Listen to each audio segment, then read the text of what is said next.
Come take a look. There will definitely be something that catches your eye.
Mr. Draff always gets so drunk after a hunt.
It's been getting quite busy recently.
this be the restricted section Lisa mentioned? Doesn't quite feel like it, though. You don't think this place is hiding some terrible secret, do you? Like those rooms you always hear about in scary stories? You know, the ones that are usually totally off limits? That's true. We just kind of waltzed in here. And it didn't seem like the lock had been broken or anything. Wait, hang on a minute. This isn't the door we came in through. Are we even in the library anymore? And what world would that be, huh? Too bad Lisa's not working today, otherwise we could ask her. Well, we're here anyhow, and this place doesn't look too dangerous. Why don't we just take a look around? New places are meant for exploring, after all. You gotta try all kinds of new things to become a good and experienced guide. Ooh, look, a stuffed wolf toy! So cute! It's so fluffy and soft. Wonder who left it here. Oh, foolish traveler, you dare enter this fortress of doom without invitation? Prepare to be eaten alive! We should probably just leave it here for now. This place is huge, so let's keep on exploring!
Don't tell me they did it again.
Lightning, down! Software swirl! We shall prevail! Yield!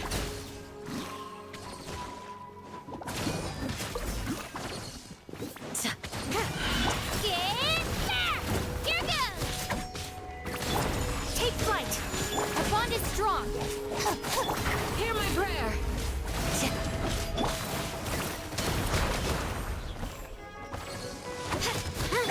My apologies!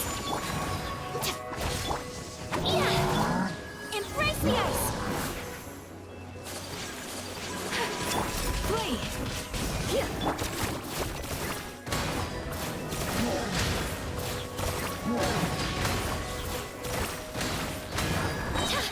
Clear the area! Take flight! Out of my way! Get with me! Grant us your blessing! Yield! Whirling snow! Yeah! Sakura swirl! Yeah!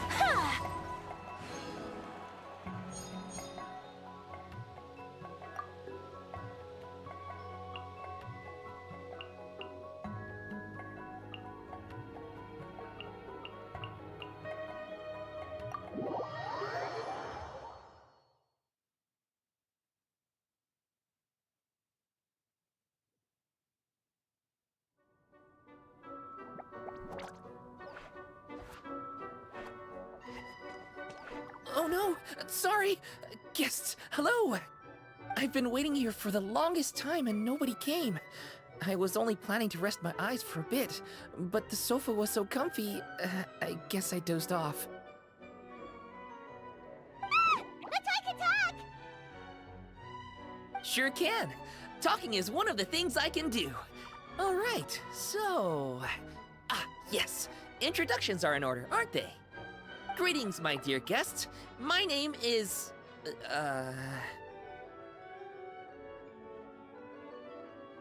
Wait. What's my name? Not sure we can help you with that one, buddy. Guess you were in a pretty deep sleep, huh? Seems like you're still waking up. Huh? Really? We're just messing with you. Anyway, Paimon's name is Paimon, and this is the Traveler. Okay, great, that went well. At least this mysterious room doesn't rob everyone of their memories. I must apologize. I must have slept for so long that I can't remember what's real and what's a dream anymore. I did have a lot of dreams while I was asleep. Okay, concentrate. All right, so if I'm not mistaken, the current me is a concierge in charge of attending to any guests that find themselves here. Ah, yes, you may call me Wolfie. Okay, but, if all you can remember are your dreams, what makes you think any of them are real experiences? They're just products of your imagination, right?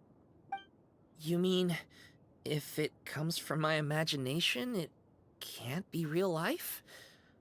Oh. Well, it sounds like you know more about that kind of thing than I do. I can't tell the difference at all. I remember a time when a horrid curse was put on me. My heart was cased in unmelting ice, and I had to spend my days in agonizing solitude, surrounded by nothing but boundless tundra. I also remember playing with Whitefang in the misty forest. We chased golden butterflies, waded through rushing streams, and shattered the very moon beneath our feet. And I'll never forget marching in that celebratory procession with the other troops, being showered in confetti as I excitedly waited for Her Majesty the Queen to bestow her honor upon me. It was glorious. To me, all these events are indistinguishable from real experiences. Take my latest dream, for instance. I remember being in a garden of forking paths, and Madame Mage said to me, "From now on, you are a concierge. Be sure to treat your guests well." And I found myself here. And like I said, I waited and waited and waited. And now, finally, 2 guests have arrived. At last, I can fulfill my duty. Is there anything else you'd like to ask me? Yeah, and who is this Madame Mage? Is she really just a figure from your dream? Seems like there could be more to it than just that. Well, Madame Mage is Madame Mage. Just as you, dear guests, are guests. She and her friends, oh yes, and they're all mages too. Each one of them is a master of their own type of magic. Conjuring, illusions, and so on. One of them uses a quill pen to cast her spells. She has a very mysterious ink bottle that contains fantasy truth. I had a little taste when she wasn't looking, and oh my goodness was it bitter. Blech. But the other mages all love her magic. They use their powers of creation to transform her fantasy truth into true fantasy. How do they do that? I haven't the slightest idea. I'm just a toy with stuffing for brains. Is there anything else you'd like to ask me? Yeah, what is this place? We came in here through this one door in the library, but we were never able to open it before. Ah, well, congratulations on your successful entry, dear guests. This is a special room, one that can only be accessed by those who are invited. Seeing as you two have this privilege, you can invite your friends to enter as well. On that note, I'd better tidy up this place as quickly as possible. Oh, and I should prepare some tea and snacks too. You don't mind if they're on the sweeter side, do you? Of course not! Wait, before we get ahead of ourselves, mind telling us where we are exactly? Are we even still in Mondstadt? That is a difficult question. Madame Mage created this room using magic, and I don't know magic. Still, you have my guarantee as concierge that this is a safe and comfortable place. I sincerely hope you enjoy your time here. Is there anything else you'd like to ask me? Yes, I saw! You were magnificent! I was completely enraptured by your performance. What do you mean, performance? Well, Madame Mage says that every page of a storybook is a segment of the present. I'm sure only the most distinguished of guests are able to take the stage as the story's protagonists and put on a show as spectacular as yours. What a thrilling battle! Yes, that's what every story needs to spice things up. Naturally, those are the kinds of stories I love reading the most. I wonder what would make a good title for a book about your magnificent performance. Should we call it a saga? An epic? A tale of conquest? A chronicle of combat? Choices, choices. In any case, I do hope you will be so kind as to indulge us with more of your fine performances. In fact, scratch that. I'm afraid I shall have to insist. The story of the present is waiting to be written, and you, dear guests, are the ones to fill its pages. Is there anything else you'd like to ask me? Yeah, what is this place? We came in here through this one door in the library, but we were never able to open it before. Ah, well, congratulations on your successful entry, dear guests. Seeing as you two have this privilege, you can invite your friends to enter as well. On that note, I'd better tidy up this place as quickly as possible. Oh, and I should prepare some tea and snacks too. Of course not! Wait, before we get ahead of ourselves, mind to... Still, is there anything else you'd like to ask me? This place is getting more confusing by the second, but Wolfie seems alright. So, we should be fine, right? Besides, our goal is to set foot in every corner of Teyvat, and the courage to boldly go where others dare not to tread is what will take us there. Wow, what a wonderful line! Spoken like a true adventurer! You bet! We're the real deal! Is that so? Well then, I'd better make sure I do my duty as concierge of this place. I hope this can be somewhere for you to rest and recuperate when you're weary, so that you can embark on your next adventure refreshed and renewed. Come back here anytime if you get tired. I'll be sure to take good care of you.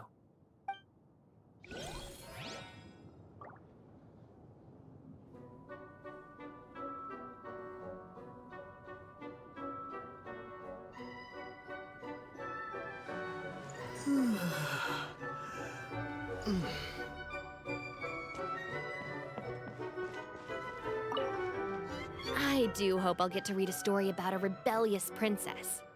You know, the type who sheds her long, cumbersome skirts and learns equestrianism, swordplay, perhaps even medicine.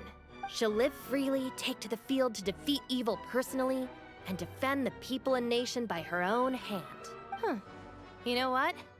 I might just write that story myself.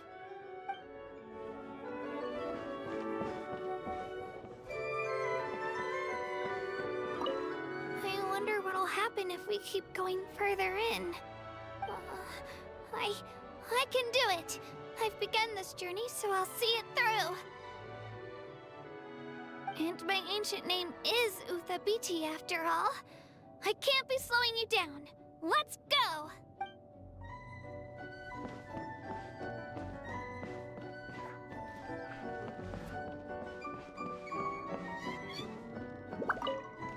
I just had a brief look around. I quite like that hat on the coat rack. It's a nice color, and pretty stylish, too. I would have quite liked to try it on if this was a marketplace. But since it probably counts as lost property, I'll have to be content to admire it from afar.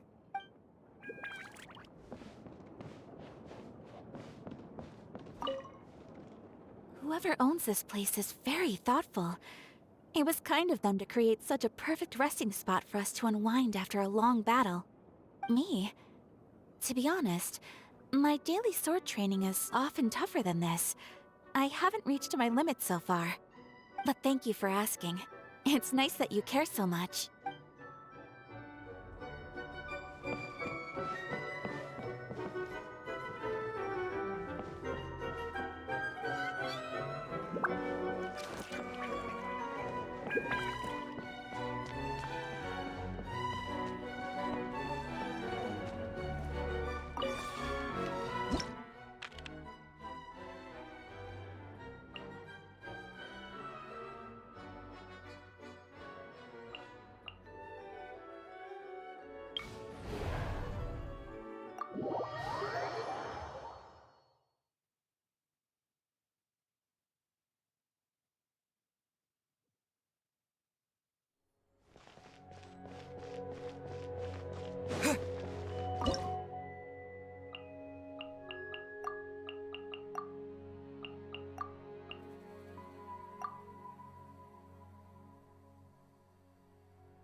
Our bond is strong. Witness my great undertaking! Burst forth! Embrace the ice! The time's beckoning. Bow your head. I'll settle this.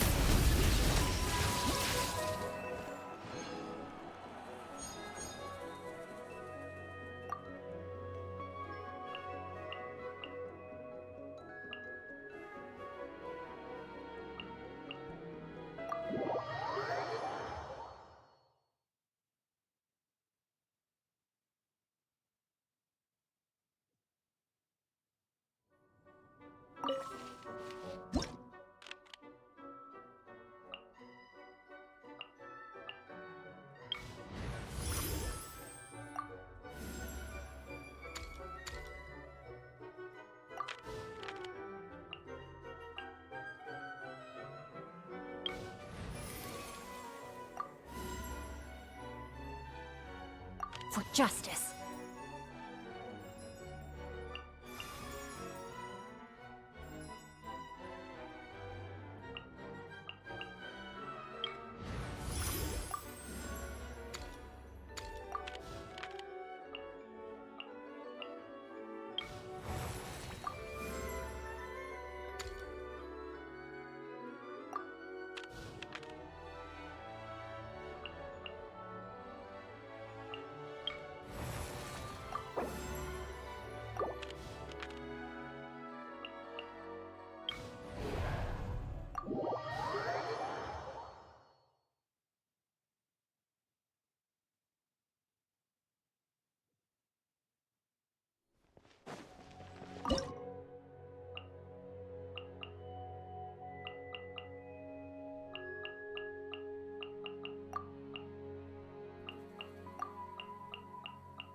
Hear my prayer! Flee! Feel this ancient power. Let the mighty be humble. Silence! Yield! Live! Let her rip!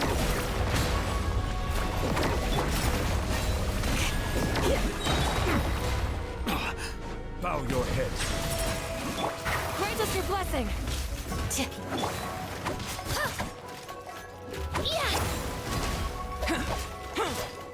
Flee!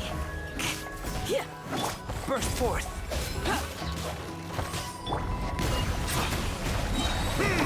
Be sanctified. Witness my great undertaking. Come into being. Yield!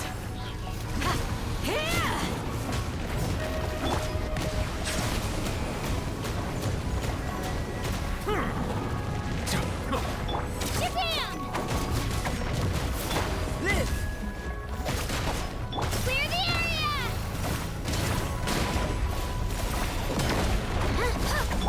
We shall prevail! You're exposed! Settle down.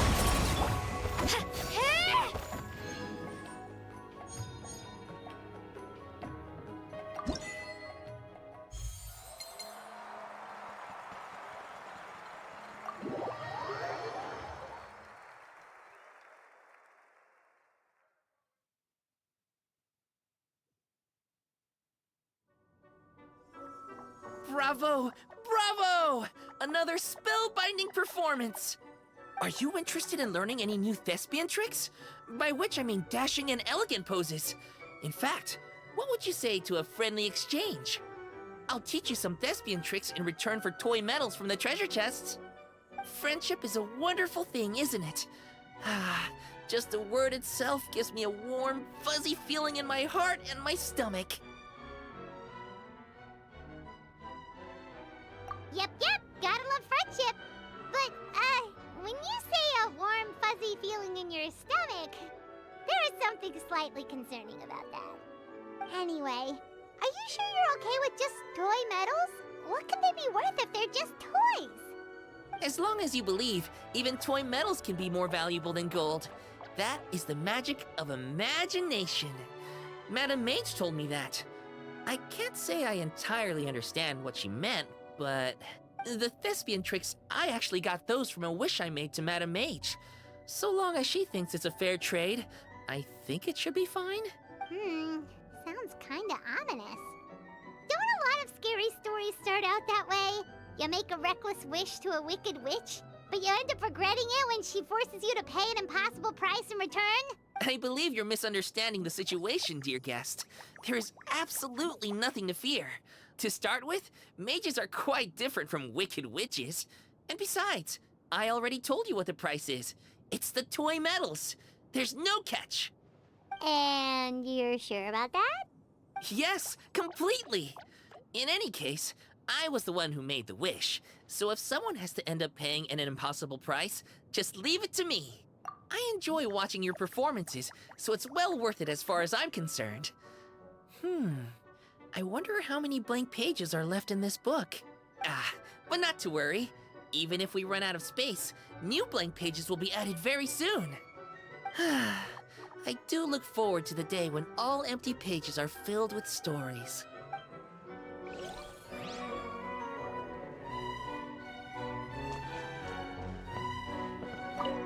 A lounge. Very good. I approve. You think it's too quiet here? I find it quite to my satisfaction. It is an ideal place to rest and enjoy a little leisure time. My only quibble is the sheer volume of books here.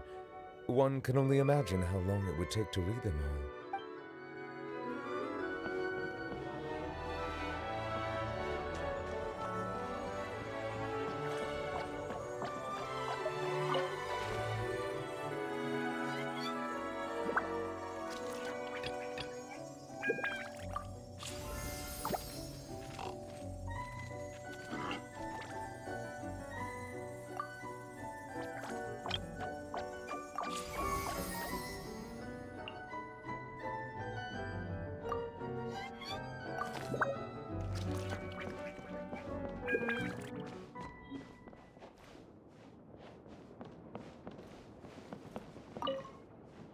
It is rather pleasant here, far away from all the commotion. We needn't be in a hurry to leave. I would offer to paint your portrait since we have some time on our hands. But unfortunately, I don't have my new palette on hand. I suppose I could peruse one of the books here. Reading is a fine way to calm the mind.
I hear you've got a job for me.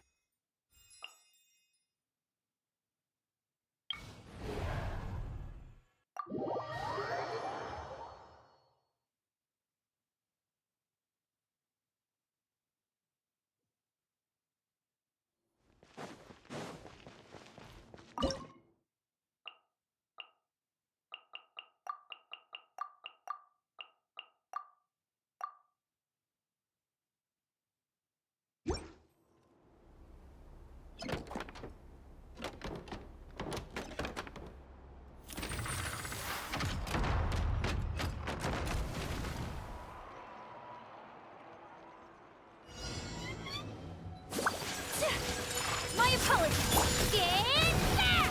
Let her rip! Shiver! You can't run! Let the mighty be humble. Silence. Sakura swirl! Whirling snow! Judgment!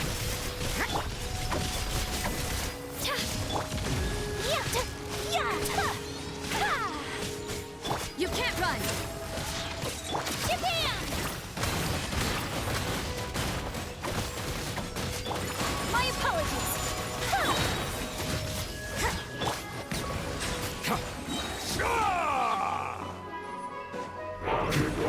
Lights out. Yeah! Settle. Let her rip!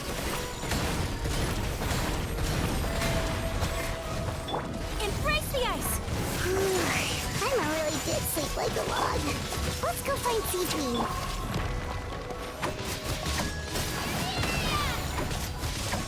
Silence.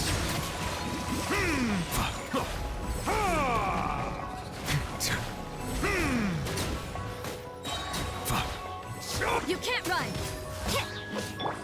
Japan!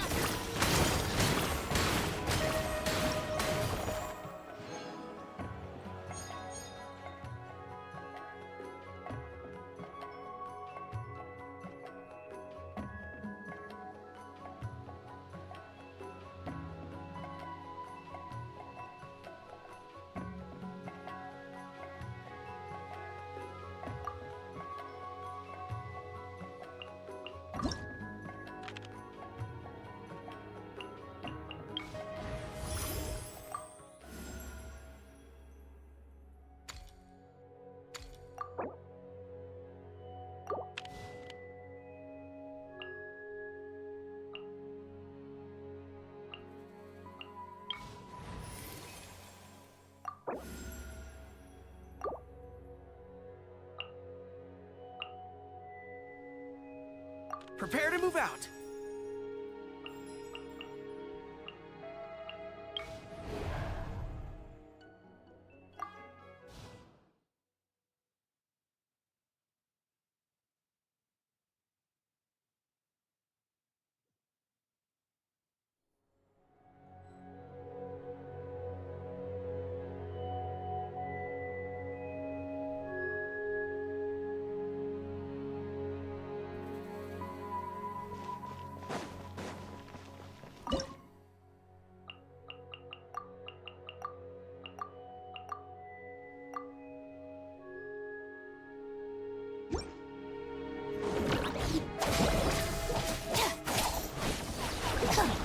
Press the advantage! The tides beckon. Out of my way! Kamisato out! Suretsu! Charge!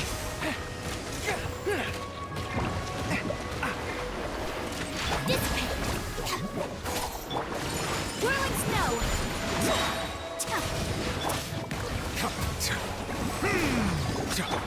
Sakura swirl!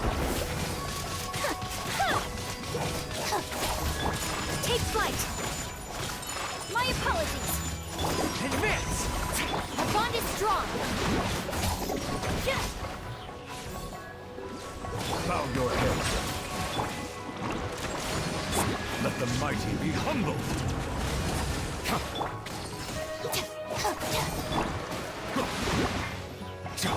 Whirling snow! Embrace the ice! Lightning terrified! Dissipate! Settle down.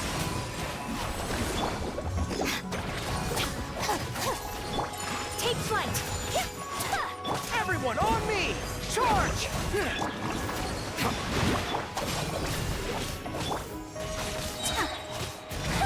Sakura swirl!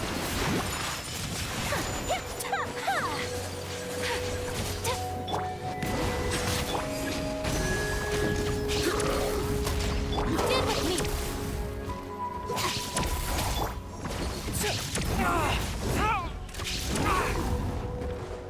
Pull in! The tides beckon. Bow your head.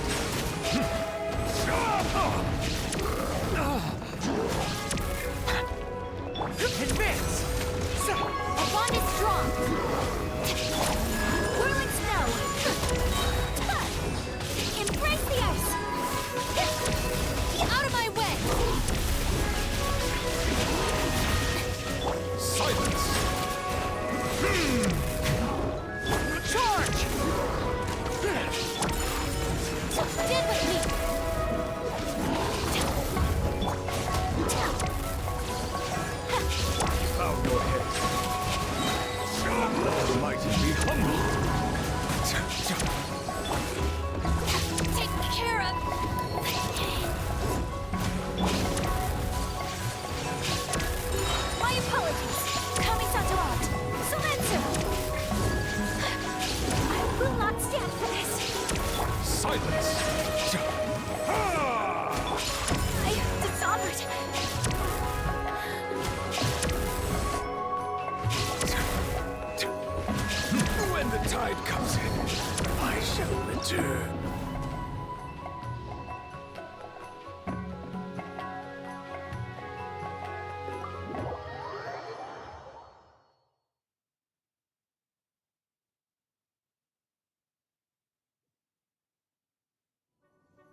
At your command.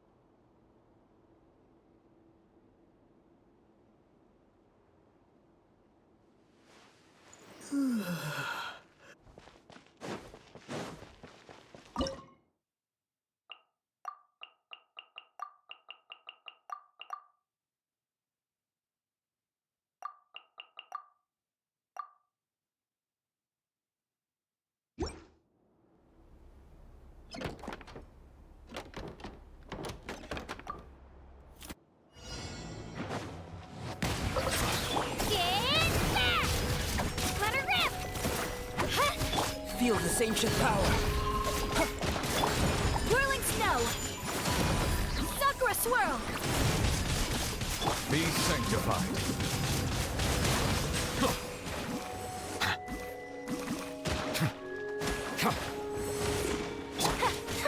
Yeah!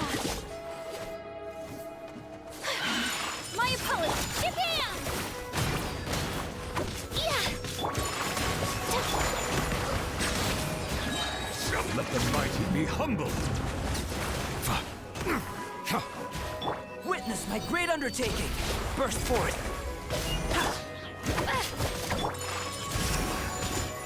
Clear the area! Here goes! Coming to art. Sometsu!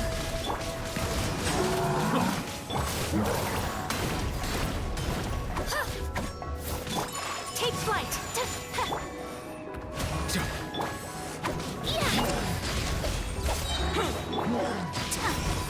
Feel this ancient power. Coming to be. The tides beckon.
Settle down. Be sanctified.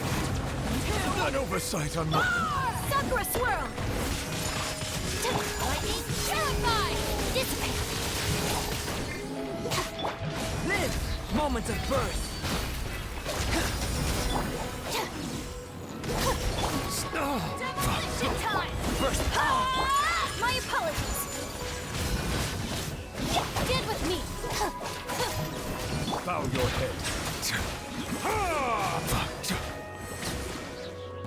Smashed or scorched, what will it Coming to be. Take flight! Coming to art! Sometsu! Out of my way! Our bond is strong! Burst of crit! The tides beckon. Silence! My apologies! Witness my great undertaking. Stand with me! Take flight! Sakura swirl!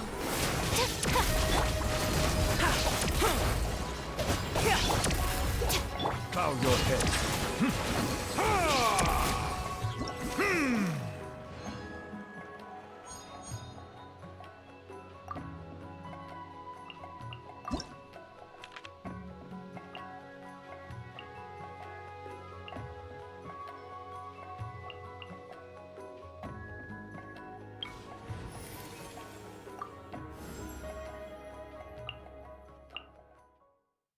Prepare to move out.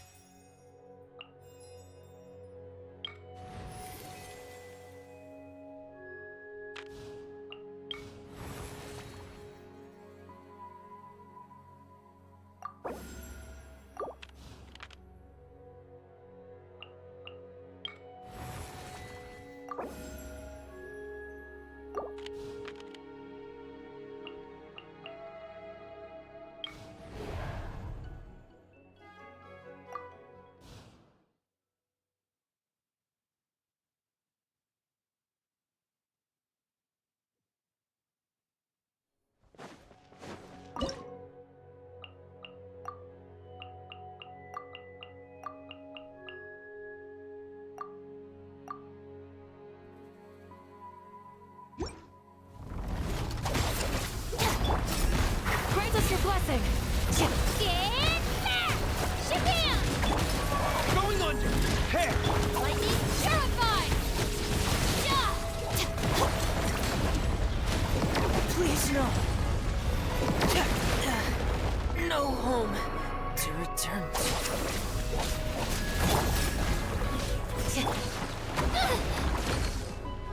Let her rip!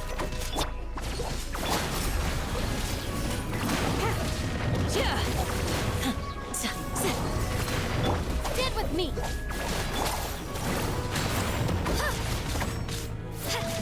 Hear my prayer! Do your worst! Here goes!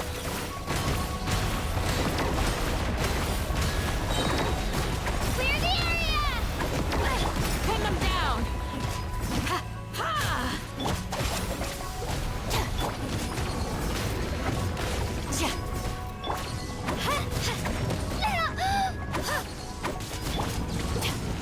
Let her rip!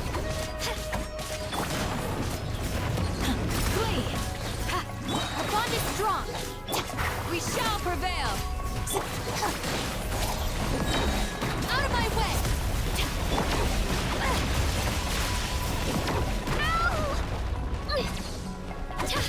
Yield! Shabam! Yeah!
a checkup, so you might need to wait for a while.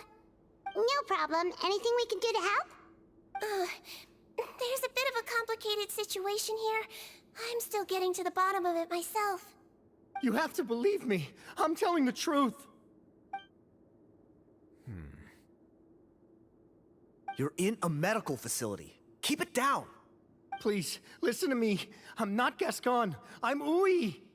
You're a horrible liar, you know that? We get all your mugshots with the arrest warrants. It's clear as day that you're Gascon. You mean because of the way I look? I don't know what happened. I just woke up like this. Then you guys dragged me in here for an interrogation. I brought you here to figure out what's going on. If you truly are the victim of an injustice, yelling isn't going to achieve anything. At most, it'll delay your vindication. All right. I get it. This is nuts. Yesterday's interrogations went fine, and now this. Morning, Your Grace. What's going on? Remember the case I mentioned yesterday? The one brought to me by the Marechaussee Phantom? Well, we've been questioning the inmates involved this morning. Every single one of them is claiming mistaken identity. Huh. That's even weirder than what that guy was saying yesterday. The thing is, none of them have been able to provide any evidence whatsoever to support their claims. Questioning them further got us nowhere, so for now, we've brought them to the infirmary. And we thought yesterday was as busy as it got for Siegeween. We've compiled their statements. Have a look. Perhaps there's something we missed.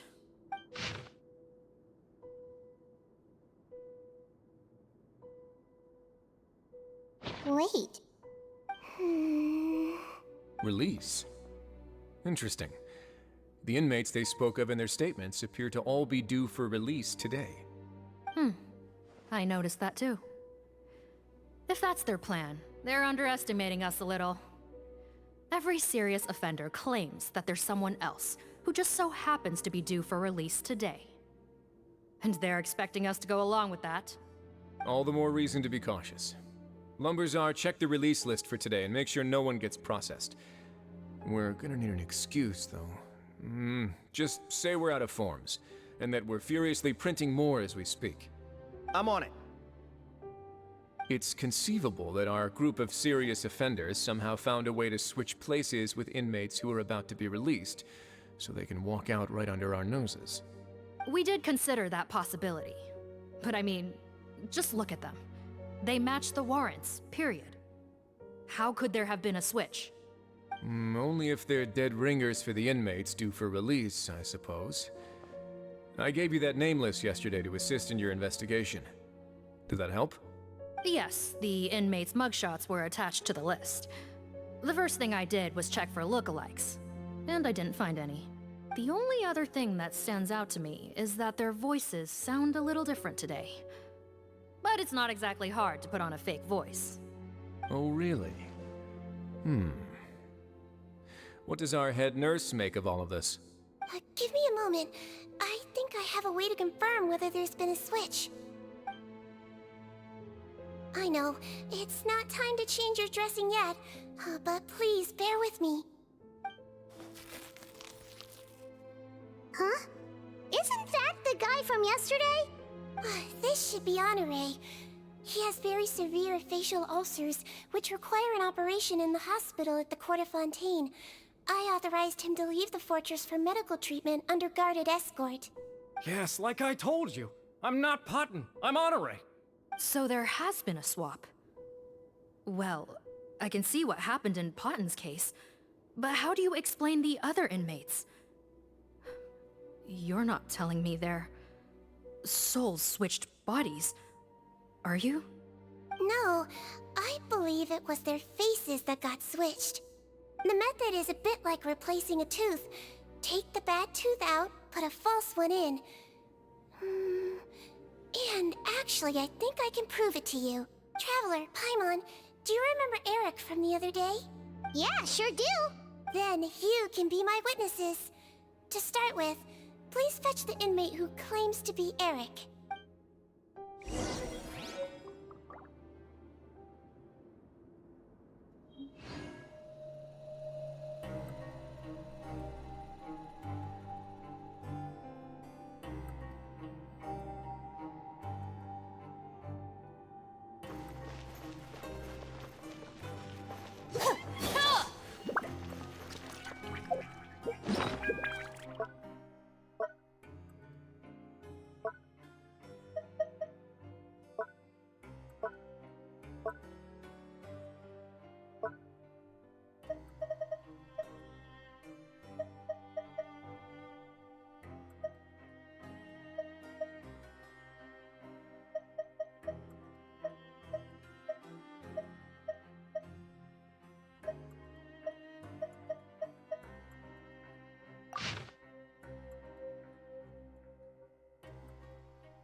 So, you're Eric? Yes, head nurse. It's me. You do believe me, right? I need to do another examination on you. Same procedure as yesterday. All right. It's the cognition test first, right? So I need to concentrate. Now, try to recall if you can. The last time we did this test, which finger did I hold up? I believe it was your index finger. But that means...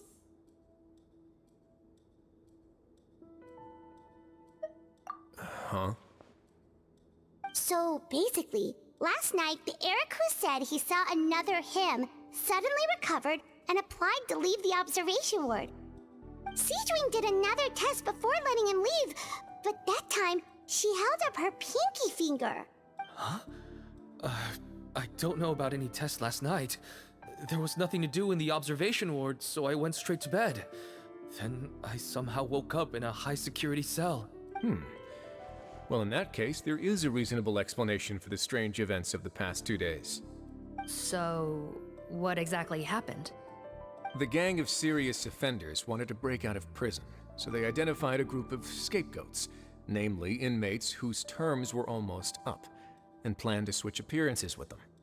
Last night, when Odilon was on duty, they ambushed him and had one of their group switch appearances with him using their face-swapping method. That allowed them to avoid scrutiny from the other guards. Then, once all the other inmates were asleep, Odilon spent his night shift carrying out the remainder of their switcheroo plan. However, they made one mistake.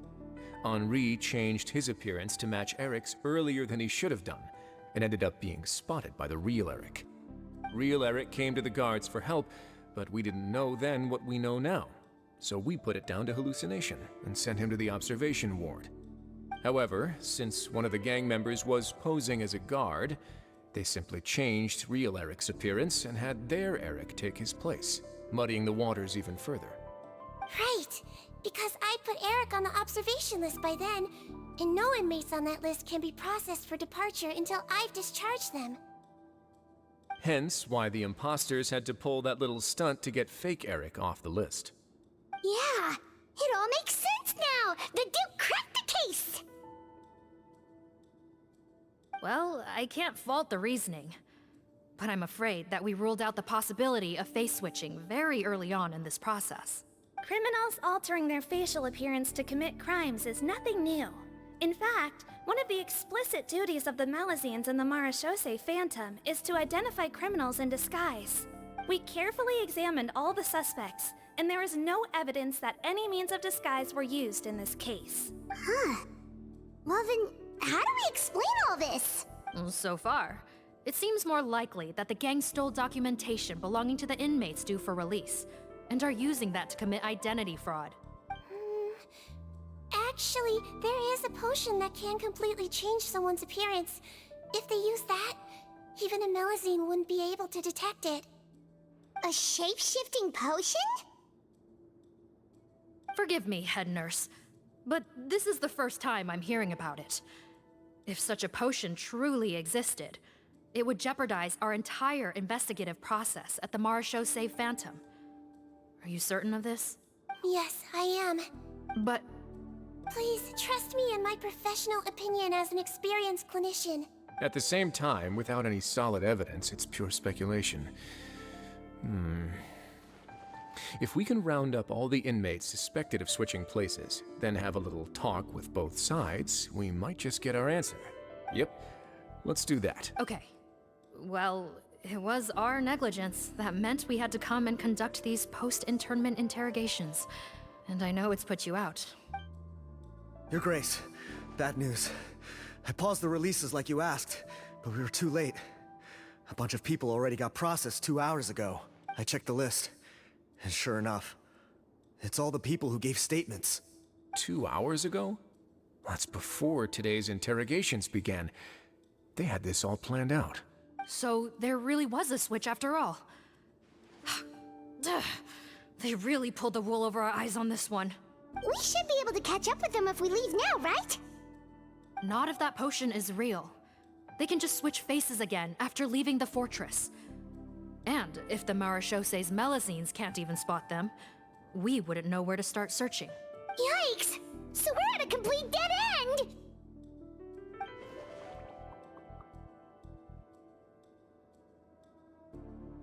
Well, technically there is one more lead we could follow up on. We were only able to arrest this gang thanks to the help of a researcher from the Fontaine Research Institute. I believe his name is Rawat. Oh? Rawat? Isn't that the handsome guy we met at that skincare promotion? Handsome?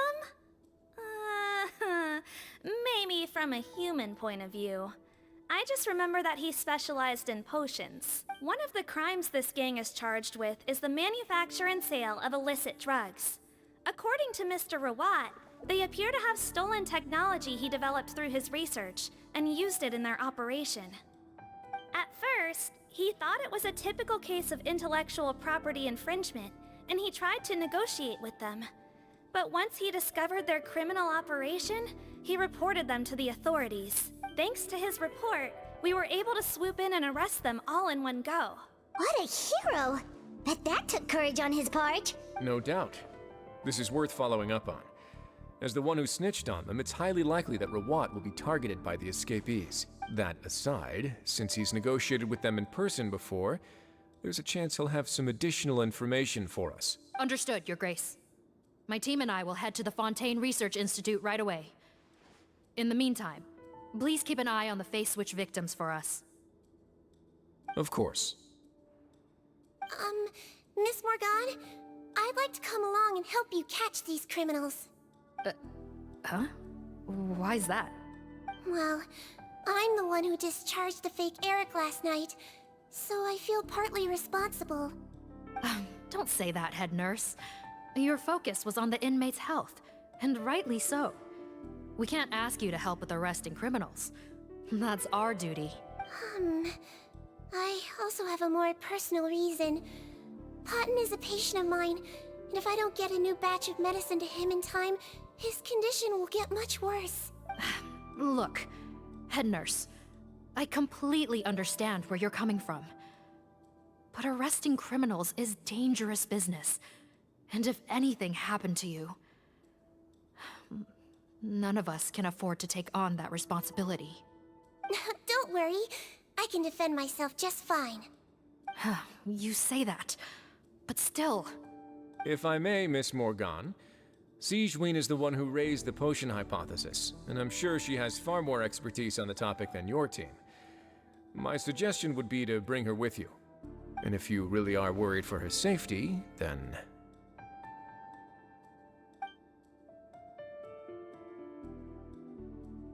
Ah, there you go, right on cue. Knew I could count on you. Okay. Well, since this plan has the Duke's blessing, far be it from me to refuse. We should head off immediately. Time is of the essence.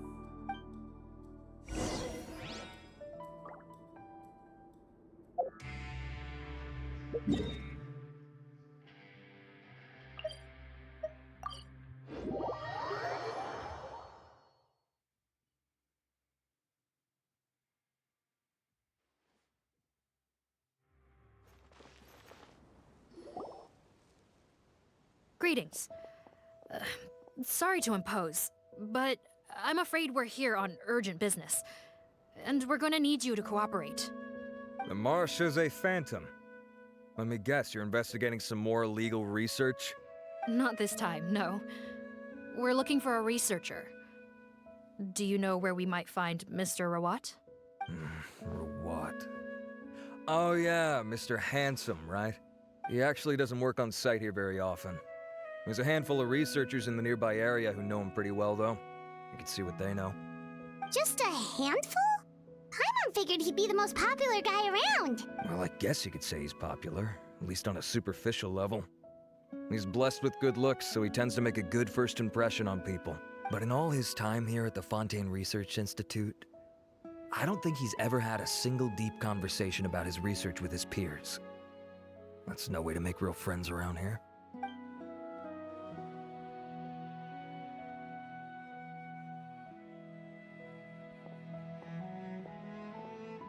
That's so weird. He definitely didn't come across like a recluse at that product promotion. Oh, I don't find that weird at all. He definitely didn't strike me as the kind of guy who's, good at making friends. Really? Paimon couldn't tell. Must be a Melusine perception thing. Okay, we should talk with his acquaintances. But we also need to check the Research Institute for any clues. Let's split up. It'll save us some time. Sure thing. We'll go ask around among the other researchers with Seedweed. Paimon's suddenly kind of curious to know what everyone really thinks of him.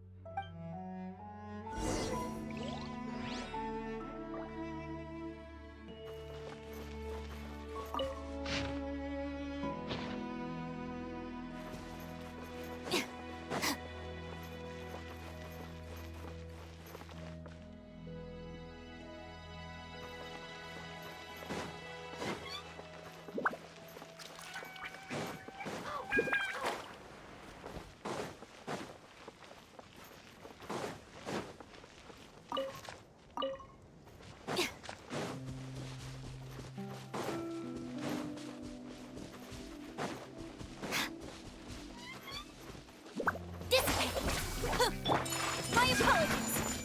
Nice and spicy. I'll settle this. Absorption test. Yeah.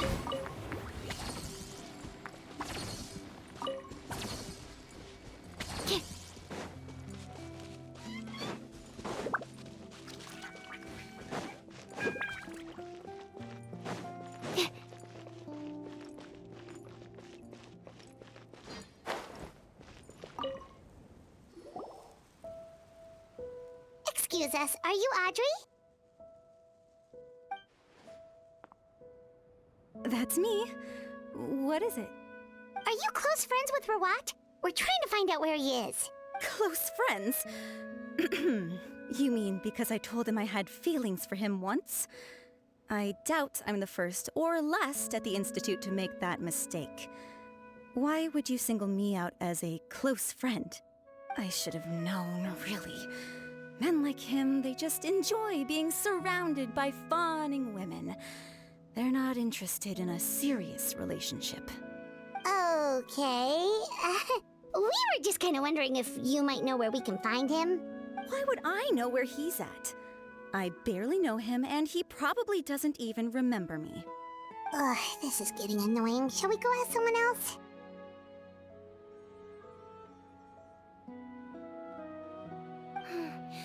I think she knows Rawat better than she cares to admit. If we leave now, it might be a wasted opportunity. Maybe, but we're not going to get much out of her while she's in this state, are we? She's displaying symptoms common among people in love, if that's what you mean. But I know a cure. It's curable? Oh, we're still no closer to finding Mr. Rawat. Oh, by this point, he could be in grave danger. Danger? Wait, why are you looking for him again? Oh, that's right, yeah! The Marachose Phantom said that he's been targeted by some pretty bad people. We need to make sure he's safe. What? How has this happened? He seemed fine when I last saw him, and that was only a couple of days ago. Just happened to run into him, of course. Oh, I see. Well, do you have any thoughts on where he might be right now? Okay, but this is purely out of concern for his safety. If he's not at the Institute, he might be at his mother's place. I heard she raised him alone, that they had it pretty tough financially, and these days she's housebound due to illness. He makes regular trips back home to check on her. Oh, okay. Do you know the address? Nope, sorry. I only found out the thing about his mother because it came up in conversation once. I was just trying to find out more about him, so I could get to know him better. When I told him I had a crush on him, I offered to help him take care of his mother. And yeah, maybe that was a stupid idea, but did he really have to yell at me for it? It's like, fine, I can take no for an answer, but what's with the temper tantrum? Unbelievable. These guys only want to show you their charming, well-groomed exterior. They can't stand it when a few home truths shine through. Looks like her love syndrome is flaring up again. We need to find out Mr. Rawat's mother's address. Let's check with the Marechaussee officers when we regroup. Cool, sounds like a plan.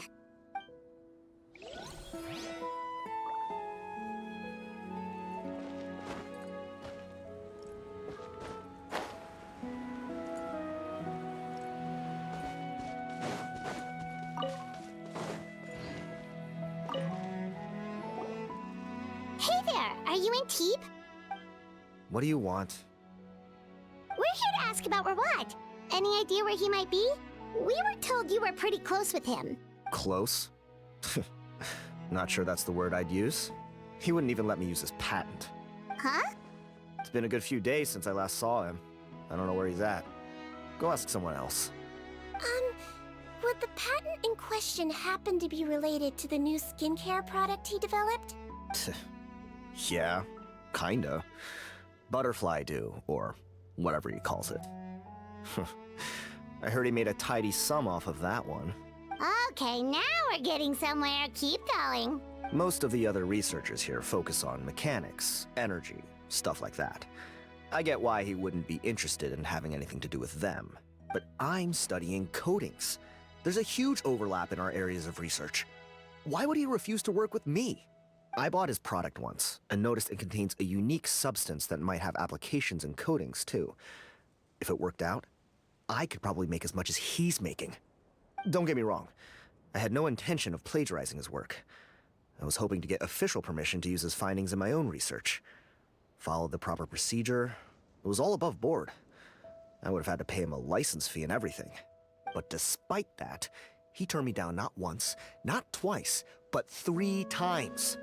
It's like he's vehemently opposed to the idea of anyone else making the kind of money he does.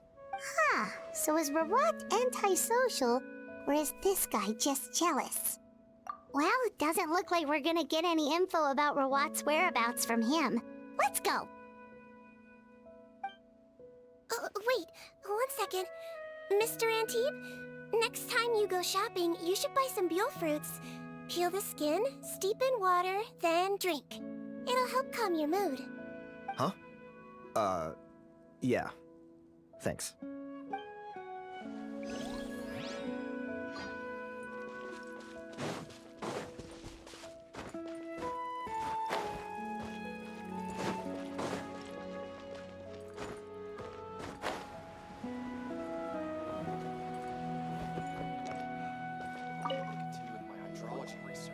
Sorry to bother you, sir, but are you Bertram?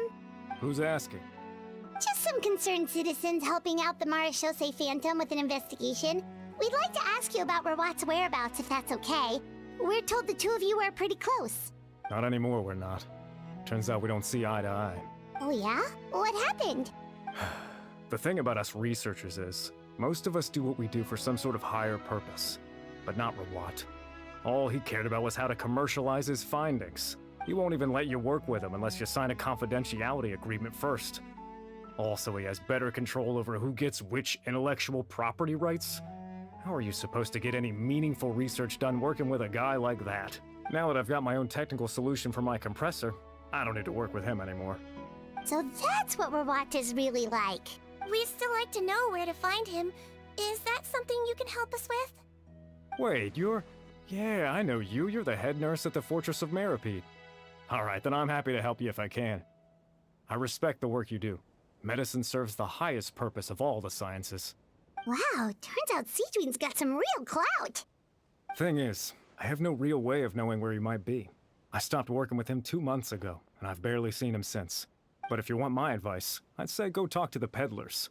There's a few he meets with every other day or so. Maybe they know where he's at. Peddlers? Yeah, back when I was working with him, I noticed he met with them quite often. Wouldn't surprise me if they were involved in some shady business together, because it seemed like they went out of their way to avoid discussing anything in my presence. The little I overheard was about manufacturing and selling pharmaceutical drugs. Like I said, he's all about the money. Drugs? Doesn't he work with skincare products? Do those count as drugs? Who knows? I never cared to find out.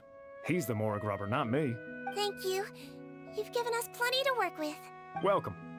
Goodbye, and may we both reach new heights in our scientific endeavors. Well, that's all 3 researchers. Let's head back to the meetup point.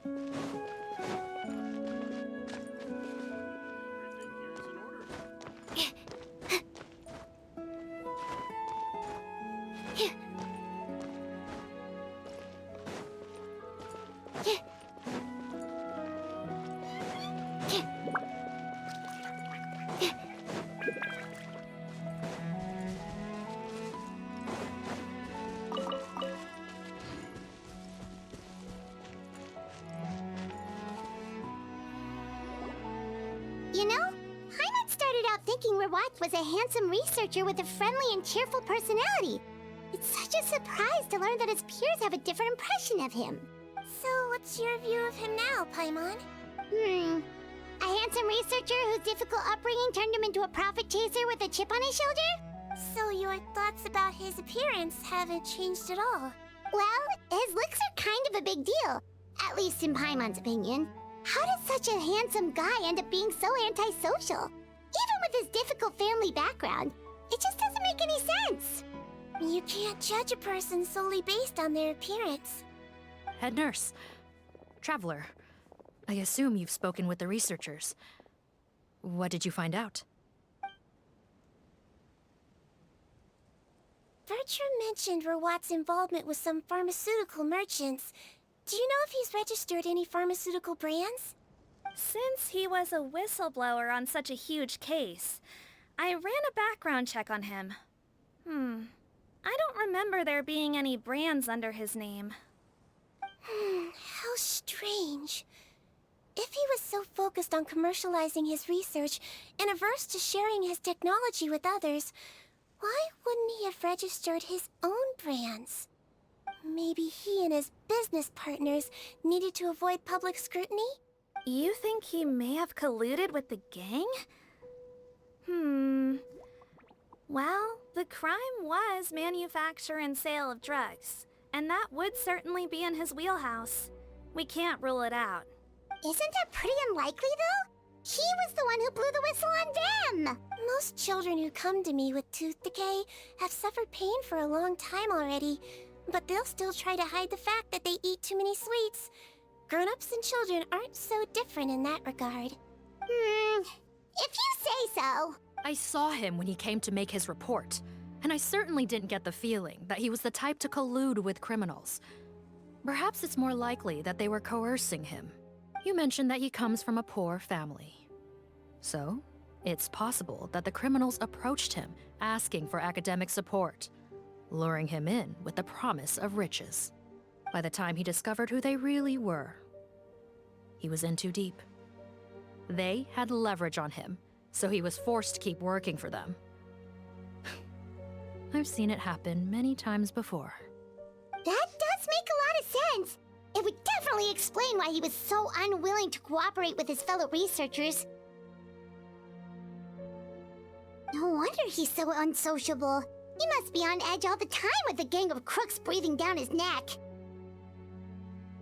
In that case, the situation could be worse than we thought. If Rawat was working with the escaped inmates, they're sure to know more about his whereabouts than us. Oh, there's a good chance they'll get to him before we do. Based on the information we've gathered so far, he was last seen 2 days ago. If no one's seen him since, maybe we're too late. 2 days ago? So he went missing right after that product promotion. That was the same day he reported the criminals, too. Not a good sign. Don't worry, everyone. I believe we still have a chance. Since he disappeared right after blowing the whistle, it's likely that he's gone into hiding. Yeah, he must have been worried that they'd come for him. All the more reason to find him as soon as possible. The only lead we have at the moment is his mother's house, which you mentioned earlier. Seath, think you can find the place? Yep. When you register a brand, the Court of Fontaine requires you to provide a legal address. The one Rawat wrote down was in the outskirts of the city. That should be the place. Okay, then there's no time to lose. Let's move.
Take flight! Out of the frying pan, into the fire!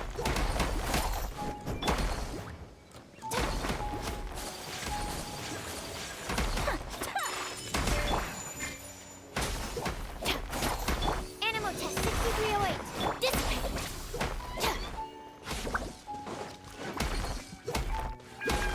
Nice and spicy. Whirling snow!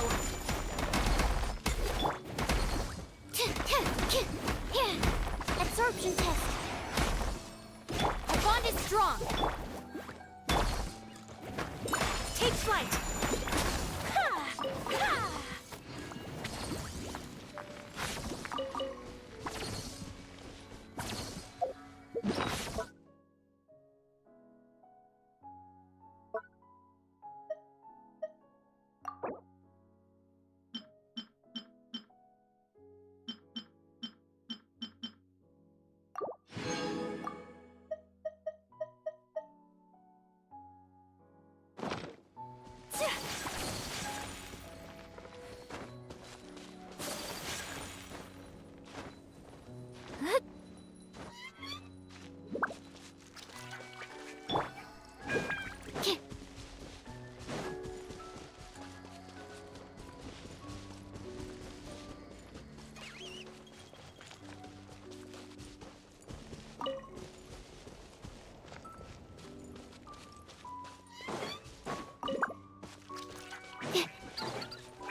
If only I stumbled upon lab supplies as often.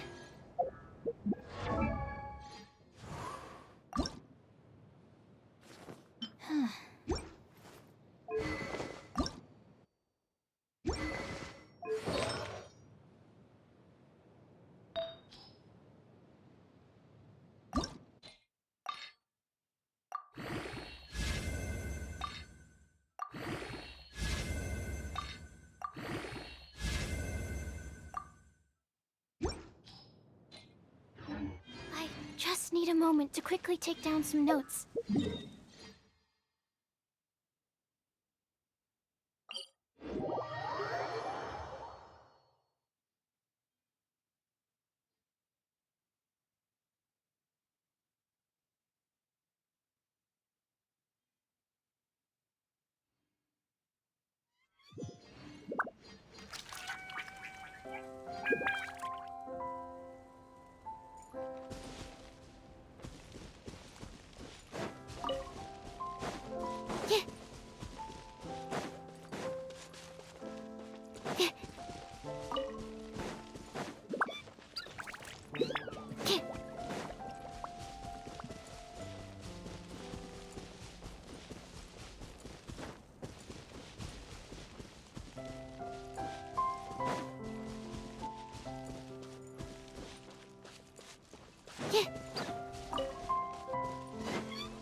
This should be the house. I'm pretty sure this was the address. Okay, I'll knock.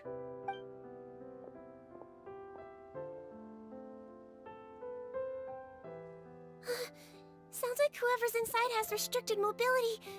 Oh, it seems serious. Oh, what's the fastest way to get this door open? Break the door down? No, I'll handle it. Let the expert deal with it. There'll be a mountain of paperwork if we damage a citizen's property.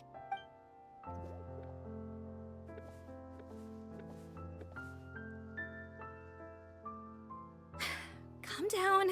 Deep breaths. Remember your training. Control your strength. And... it's open! Seath, take a few people and lie in wait. Keep your eyes peeled for any activity around the house. The Traveler, head nurse, and I will go inside.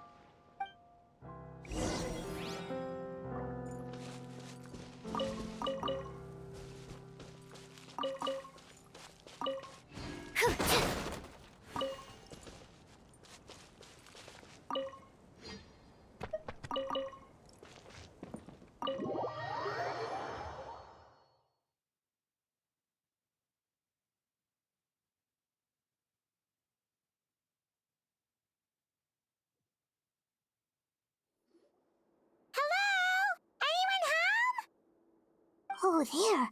On the bed, there's an old lady. That's gotta be Rawat's mother, right? She doesn't look like she's in any state to be answering our questions, though. We could try, but she is very ill.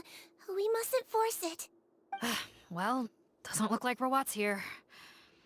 She's the only one we can talk to. Yep. Allow me. Hello, ma'am. Might I ask if you're Rawat's mother? We are trying to locate him. Hard of hearing, perhaps. Does anyone have a picture of Rawat? I have one here. I'd like to show you a photo, ma'am. Is this your son? Do you know where he is? Looks like this isn't gonna work after all. Well, looks like we're out of leads. If Rawat's not here, things are looking very bad for him. Is it possible he could have avoided returning here because he knew he'd be in danger? Maybe. But if so, where do we look next? Maybe we should take another look at the Institute. Yes, so. I suggest we all return there now. We found a good amount of useful information the first time, but perhaps there's something we missed. This is our last hope. Sorry, officer, but could I stay here for a while? This patient requires some care. Of course. Traveler, stay with the head nurse. You're technically here as her assistant after all. Also, I'd like some Marechaussee members to stay as well, and keep an eye on the area. Why's that? If Rawat knows how serious his mother's condition is, he will return. Got it. Okay. I'll tell the squad members in hiding to stay put and keep a lookout. Thanks for helping me out yet again, Traveler and Paimon. No problem. But when you say her condition is serious, do you mean... Yes. She's barely clinging on to life. Oh. Let me take care of a few things first. Could you pass me the towel over there? Yeah, of course.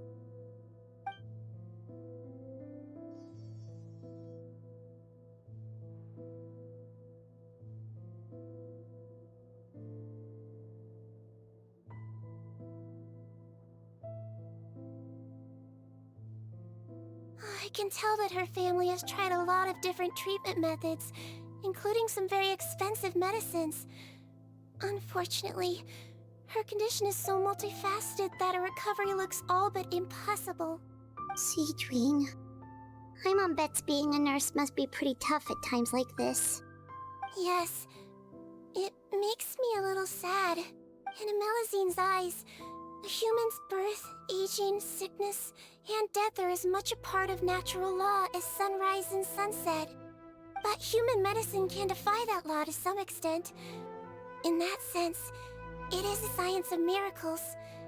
That is why I became fascinated with it in the first place. But it was only after I truly became a doctor that I realized miracles don't always happen. Even the greatest doctors cannot cure all diseases. Seedwing. Well, don't worry about me, Paimon.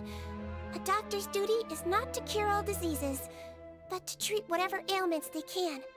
At the very least, I can lower her fever. That way she'll suffer less, and she might even be able to see her son. Yeah. All the more reason to find Rawat as soon as possible, even if we don't catch those crooks. Oh, her fever is getting worse. Could I get some hot water? Sure, we're on the case.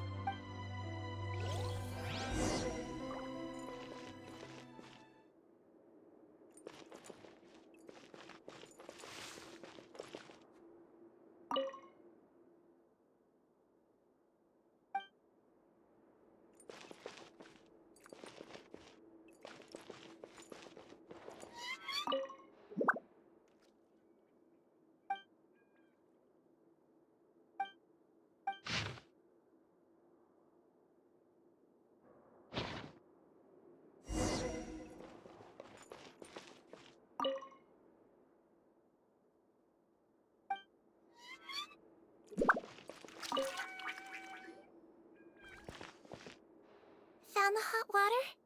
Sure did. And look what else we found. Judging by this journal, it seems like Rawat has a private lab. There's a good chance he could be there right now. We gotta go tell Officer Morgan right away. Oh, that's great news. But hold on just a moment. The wet towel is ready. I'm giving you another injection. Are you feeling better now?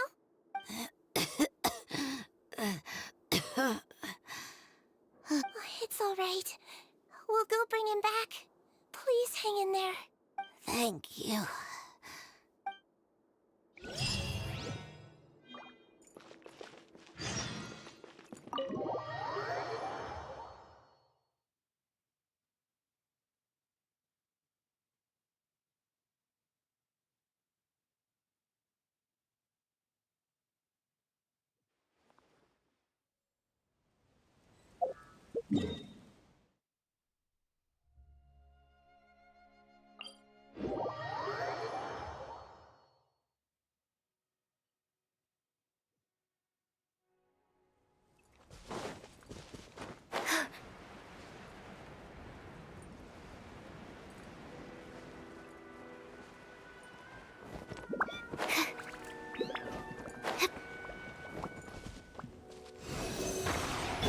Whirling snow! Gooba, get them!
It's Officer Morgan! They're already here!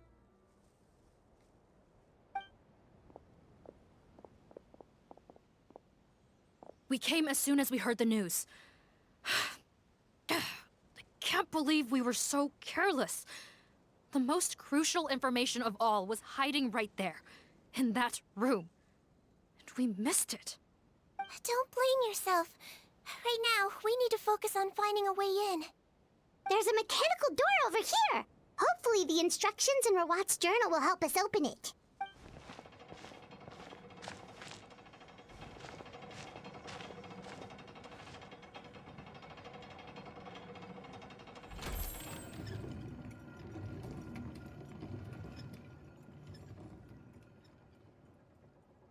It's open. Let's go in.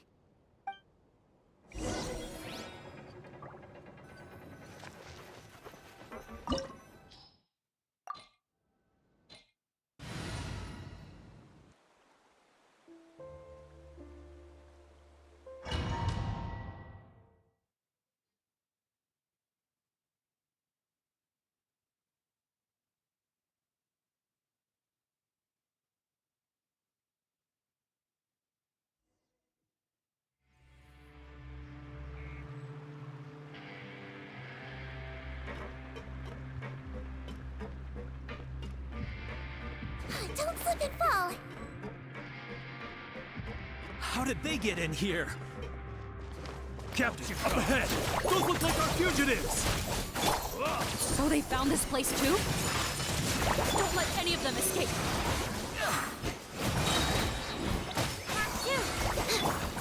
My apologies!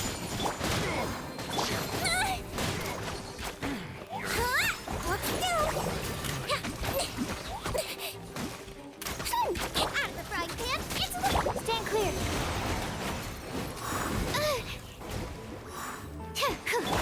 Take flight! Stand with me!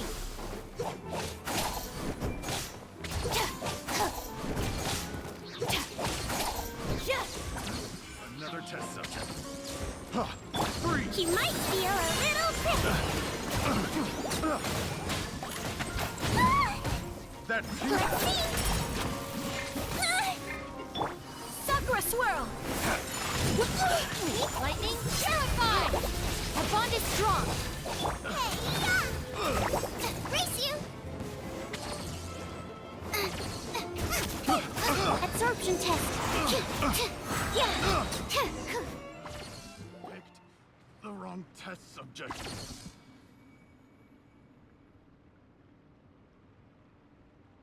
Captain, according to our list, many of the fugitives aren't accounted for. There may be others hiding deeper inside the facility. Ah, so these guys were just the lookout crew. The Mara Shosei Phantom! How did they find this place? Wait, it's that guard from the fortress! That's right, I'm on your side. I mean, the Duke sent me. What's the matter? Some sort of mix-up? Mr. Odilon, didn't I tell you a few days ago that you need to stop all field work until you've recovered? Ah, well, you know, gotta help His Grace out. Share the load. Officer Morgan, this man is an imposter. The real Mr. Odilon has no recent health issues. What? But Looks like the head nurse was right about the face-swapping method. Arrest them all! DuPont, stay here and keep guard. And watch the exit. If we're not back soon, call for reinforcements. Got it.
So many jars. Was this some sort of production facility? This scent. It's probably the ingredients used to make butterfly dew.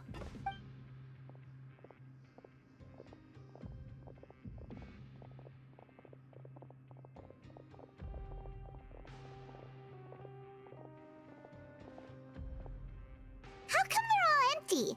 Did it sell so well that he ran out of supplies? How strange. Why would Rawat choose to manufacture a popular product like that in such a difficult-to-reach location? Given our suspicion that he may have been coerced into the illegal drug trade, I would have thought that any production facility we find here would be used for illicit purposes. Perhaps butterfly dew is itself an illegal drug. Do you have any evidence for that claim? No, just a guess. We need to find Rawat as soon as possible. He has all the answers we need.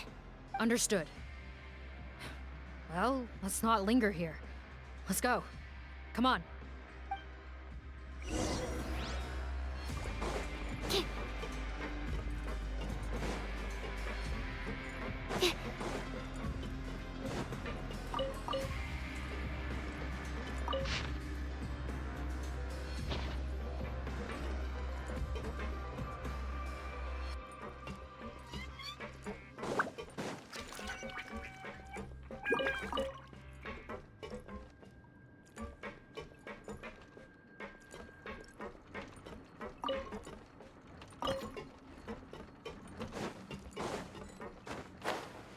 Doesn't look like we're gonna get this door open. Let's find another way around.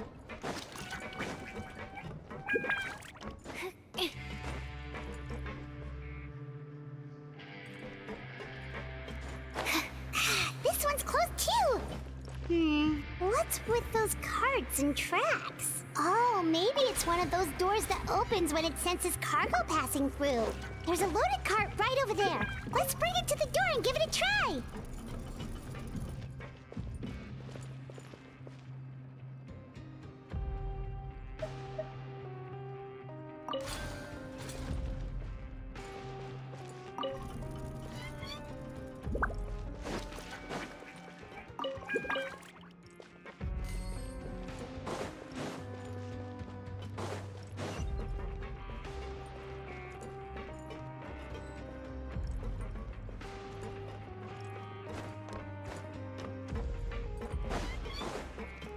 Animal test 6308. Take flight.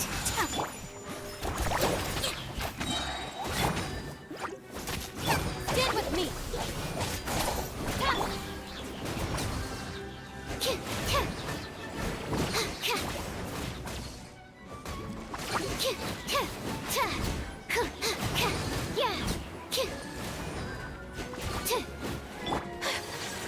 Whirling snow. Boba, get them. Calm down. Don't be nervous. Just relax.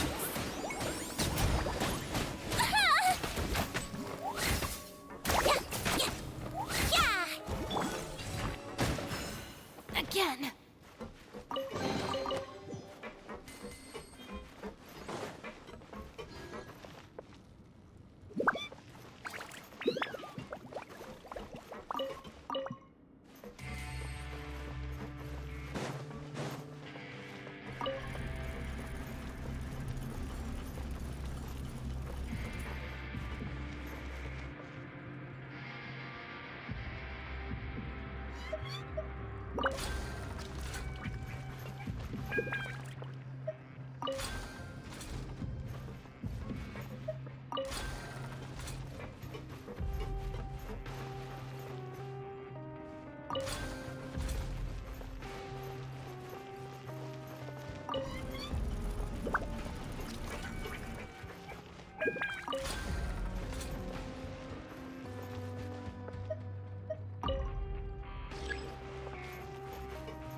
This room's much smaller than the others. Judging by the implements on the table, this looks like a potion-making lab. Head nurse! Over here!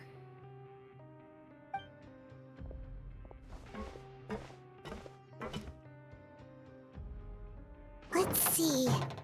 Huh? Robot's clothes? Why would he change here? Perhaps they stripped him down, left the clothes behind, and disposed of him somewhere else? Yikes, Seedween, where did that come from? Oh, what a tragic way to go. Especially with such a bright future ahead of him.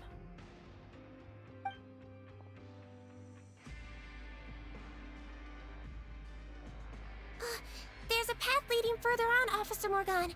Let's keep up the pace.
There's a whole bunch of people in there.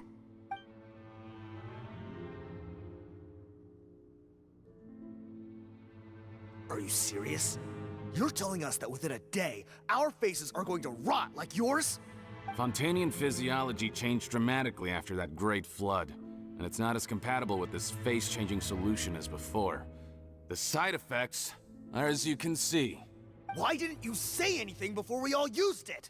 Look, my plan got you all out of prison, didn't it? You'd have much bigger problems to worry about right now if the Marechaussee Phantom found out about your other crimes. Consider an ugly mug getting off lightly. Ugh. You're just lucky we didn't leave you in there after you disappeared on us with no warning. We only let it slide because we're former partners. And now you have the gall to pull a stunt like this? Partners? Make no mistake, each of us is only looking out for himself. If you place too much trust in others, well, I'm afraid that's your problem. You hid things from me too. Remember how you each had a spare potion? You kept quiet about it until we planned the prison break? Oh, and you didn't have a secret spare? Then do you want to explain how you melted your face off before all this? Guys, that's enough. Calm down. It is what it is. Arguing won't change anything. What's the plan, Parton? I'm assuming you brought us here for a reason? There is no plan. We followed him here on the promise of more juice, but it turns out there ain't a drop here. Besides, what does it matter now anyway? He already said, even if we did get our hands on more of that stuff, switching faces again solves nothing. They're still gonna melt off eventually. I said enough arguing! Parton, tell us the plan. The most practical solution is to continue using the potion. Keep switching to a new face before the ulcers can start forming. Are you kidding me? This stuff was hard enough to get a hold of even when we had a supply. Now you're asking us to use it like skin lotion, after the flood all but wiped the supply out? Well, there is another option. But you'll have to make a deal with me first. Okay, now we're talking. What's the deal? I have a document I took from that researcher that details how to make a replacement. Just give me one bottle of the undiluted fluid, and I'll get to work. What's the problem? I thought you always kept reserves. Or do you really just have one spare bottle each? What do you think? That we were shipping them into the Fortress of Meripede by the basket load? Well then, say hello to never showing your marred faces in public again. Ugh, I've heard enough! Get him! Let's see if that document even exists! Freeze! Marashosei Phantom! What? Who let them in? Officer Morgan, before anything else, please find out Rawat's status. What? I don't see him. Hand over the hostage now, if you want any chance of avoiding an extension to your sentences. Spare us your condescending attempts to coax us back to our cells. You think we're looking to negotiate? Rawat is dead. Putton? Arrest them all! Don't let anyone get away! Dissipate! I'll settle this. Kamisato out! Sometsu! You're toast! Enhanced Animal Module 75, absorption test.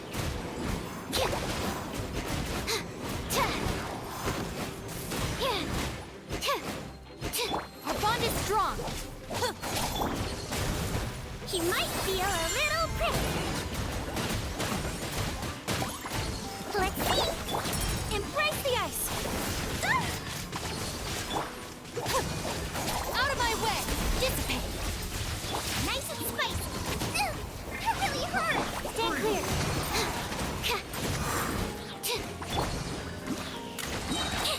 I swear, it's for medical research. Don't flip and eat this! Our bond is strong. Swirl, Mark 2. Doesn't hurt. Doesn't hurt. My apologies. Sakura Swirl.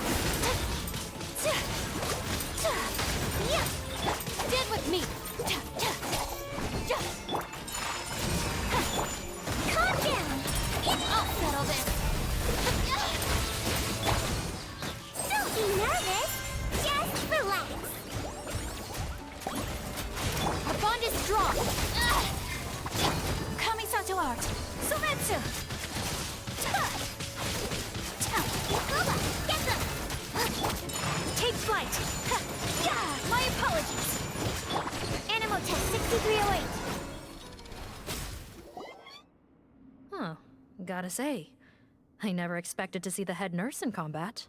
Some patients respond better to a more aggressive treatment plan. Did we get everyone? Captain, we finished the head count. Potten's missing. Over there! The door's closing!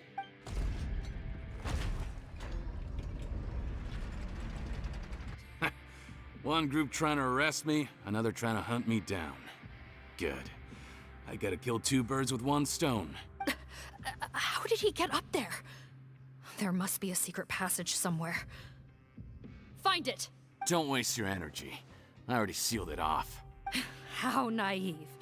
We have more people outside. If we're not back out by the agreed time, they'll come to our rescue. Well then, you'd better hope they get here in time.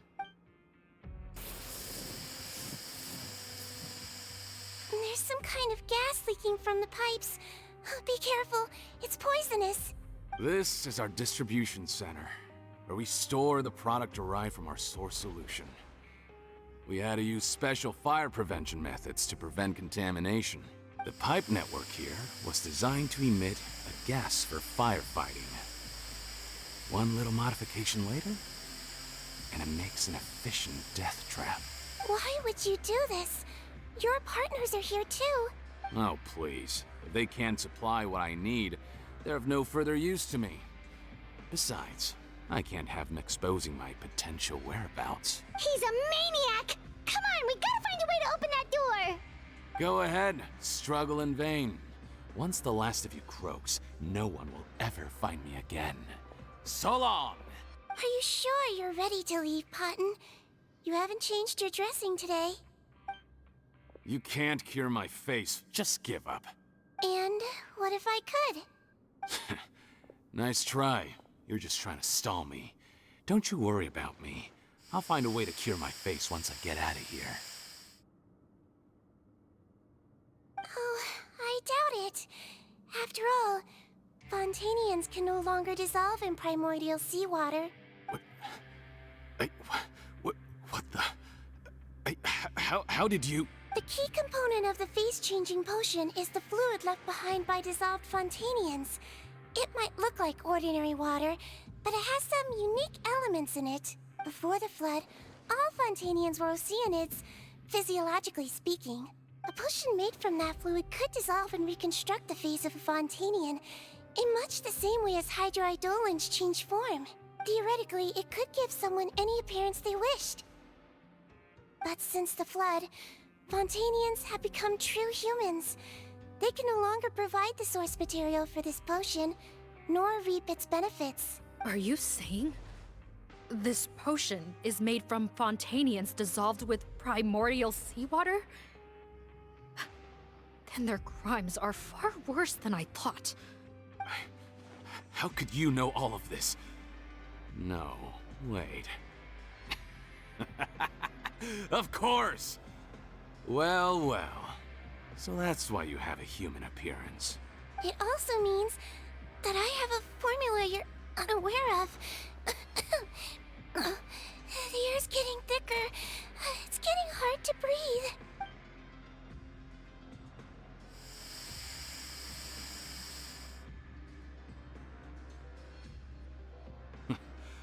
I might get to make a deal today after all. Alright, keep talking. How do you intend to give me the formula? Oh, it's not a formula, but a finished product. I have a bottle of it right here. What? When I tried Rawat's skincare product, I noticed it had a certain special component in it.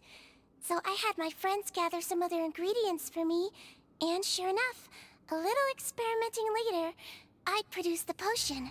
I'm guessing his skincare lotion contains the fruits of your joint research? Huh. Impressive guesswork. Yeah, we were a supplier for some of the raw ingredients. But it only contains a tiny amount of the active ingredient. The effect is minuscule compared to the undiluted fluid.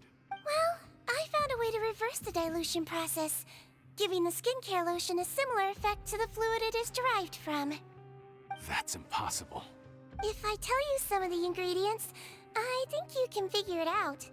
First, you need to combine tainted hydrophantasm tissue with transoceanic pearls at a ratio of around 3 to 7.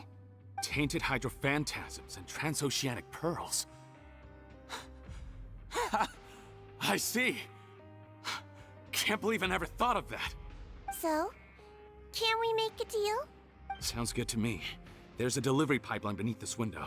Drop the potion in, and I'll release you all. Nope, not trusting you that easily. You're like those naughty kids who try to hide their illness. Open the sluice gate first, then I'll hand you the potion. Even if you're not bluffing, your potion won't cure my face permanently. You really think you have any leverage here?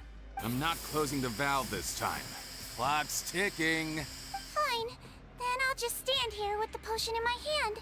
And when I faint from the poison, I'll drop it and it'll be destroyed. No.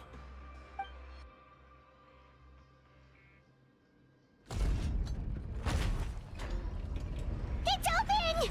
Disable that sluice gate! Jam it! Don't let it close again! That's more like it.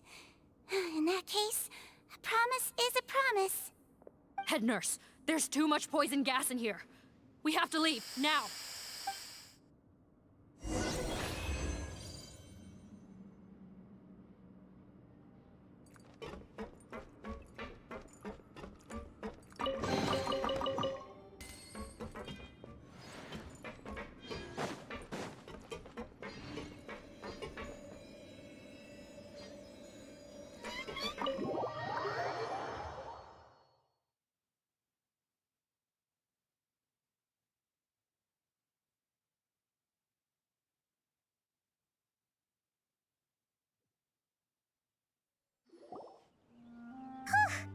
That was too close.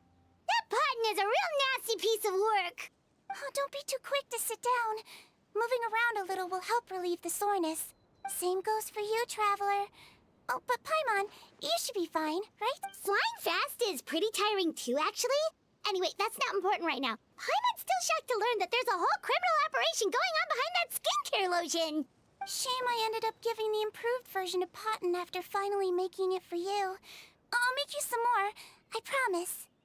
No, please don't. Paimon doesn't want to use that stuff anymore. Still, it was a pretty good job that Paimon wanted to buy some in the first place, huh? It ended up saving everyone's lives. That's gotta count for something. Yeah, Paimon was just kidding.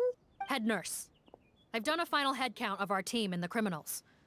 Everyone's here and doing fine. We're ready to escort the fugitives back to the fortress of Meripede. It's a shame that we didn't find Rawat. At this point, I'm afraid he's probably deceased. What a horrible bunch. Especially that Potten guy. If he hadn't made good on that deal, we'd all be dead because of him. No, we wouldn't. I always keep a whole bunch of antidotes on me for emergencies, and one of them neutralizes that poison gas.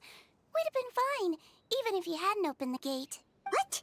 Then why did you give him the potion? If this is true, I must concur. Sorry to be blunt, but I think you made a bad decision by handing him that bottle. If he changes his appearance and flees Fontaine, it's unlikely that we'll ever find him. No matter how cooperative his accomplices are when we question them. No, you don't understand. I gave him the potion precisely so we could be sure where he'll go next. What do you mean? We gotta hurry. She won't last much longer.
Don't move a muscle.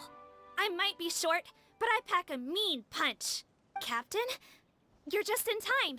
While I was lying in wait, I spotted this crook snooping around, trying to find a way in. So I detained him. Whoa. His face. Are you... Potten? So this is where you were heading, huh? What? This is how Potten looked before his face was marred. His current appearance matches the mugshot on his arrest warrant. I see. Wait, so what's going on? Wasn't the whole point of the potion to disguise himself and escape Fontaine?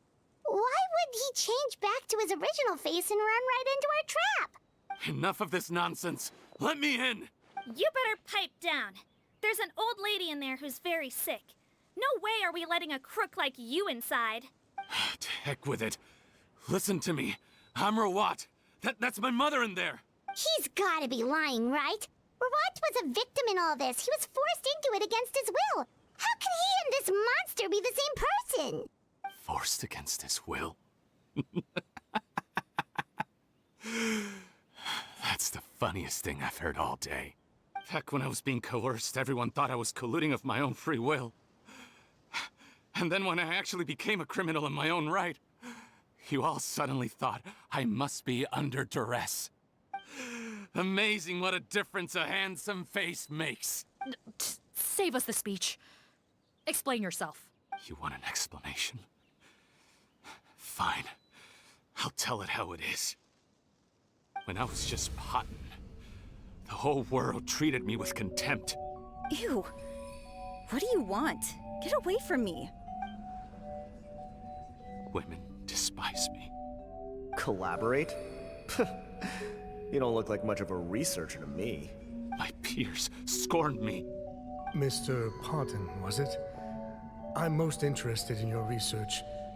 Consider my offer carefully. I doubt you'll find other investment opportunities. Only villains would work with me. You want out of the game? Forget about it. Turns out, I slipped up a little. Left your picture with some Marechaussee Phantom officers. Easy mistake to make. Now they've listed you as an accomplice and drawn up an arrest warrant. So I suggest you put any thoughts of running away to rest. If you get caught by the guards for being in the synth business, you ain't ever seen the light of day again. There was no way out for me until I could stop being Potton. Mr. Rawat, I have something I'd like to tell you. I became popular with women. This new potion you developed is fascinating. Genius, in fact. Would you consider working with me? I'd be happy to sign a licensing agreement. My peers looked up to me. I'm very interested in your research, sir. You must no doubt have offers from countless investors, so far be it for me to ask for a full collaboration, per se. I merely wanted to express my interest. No pressure at all, naturally. And the villains even began to fear me. Becoming Rawat showed me what a superficial world we live in, but I did not hold a grudge. After all, this superficiality could be made to work in my favor. Or so I thought. But alas, the world seemed bent on finding a reason to make me despise it. Mother, I'm back. How are you doing? Who are you? I bought the best medicine Mora could buy, but nothing would cure her illness.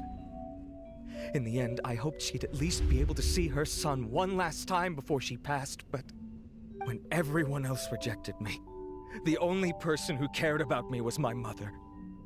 Then, when I became a rising star in the Fontaine Research Institute, I was unrecognizable to her.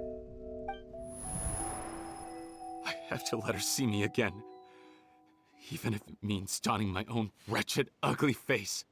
Well, is that enough explaining for you? Now do you understand? Let me inside already! Have you ever considered if you'll even be able to look your mother in the eyes after what you've done? You found a way to completely change your identity. You could easily have escaped from them. But no, you chose to keep working with them. Why would I want to give up on such a lucrative business?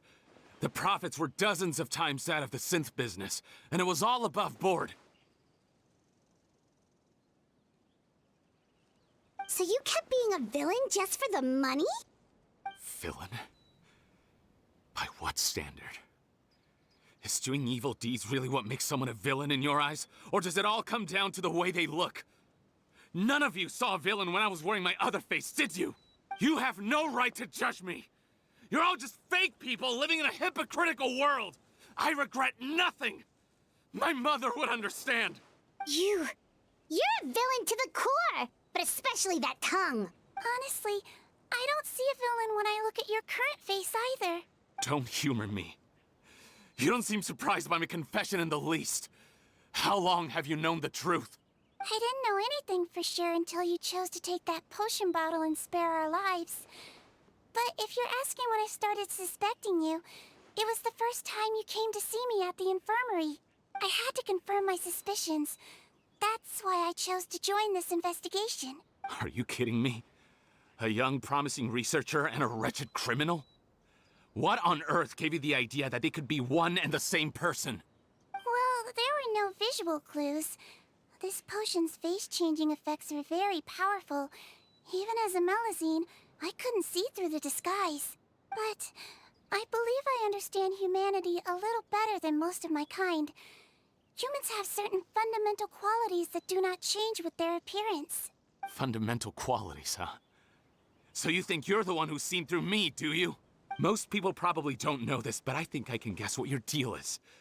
Melazine constitutions are very close to that of water, so it stands to reason that the potion should work on them too. You use it yourself, didn't you? That's why you have a human appearance. Cedrine?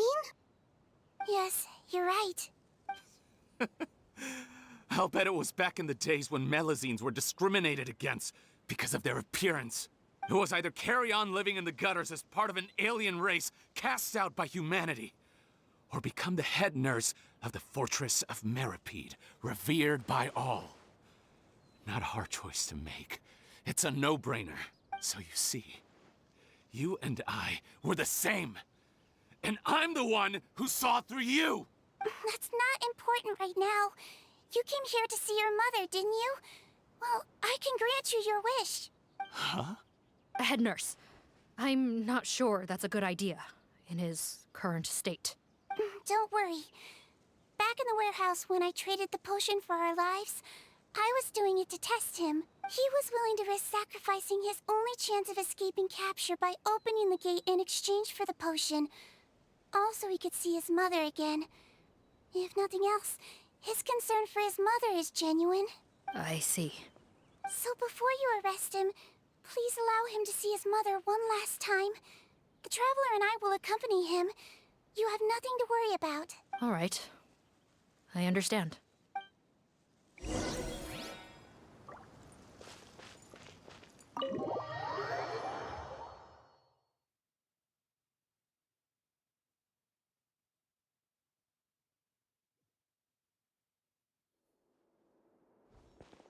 Mom? It's me, Potton, your son. You recognize me now, don't you? Mom, what's wrong? I'm sorry, but I have some bad news. I examined your mother last time we were here, and it appears that due to her prolonged fever, she's lost her eyesight. What? Your appearance no longer has any bearing on her ability to recognize you. But there are always other ways to remind our loved ones who we are. Wouldn't you say? No, it can't be. Please, Mom, open your eyes. It's me, your son, Potton. If you really can't see my face, then here, take my hand. Tell me you feel your son's hand. I've done so much to get to this point. Please, you have to recognize me.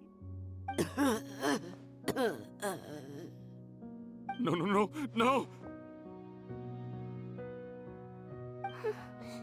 The temperature of his palm must have changed. I'm sorry. It seems I couldn't bring him back to you after all.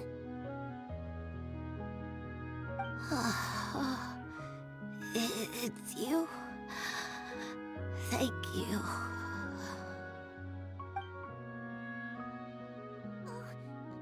Of course. Mom, why will you answer her and not me? Why? No more questions, Potton. She's gone. Mom?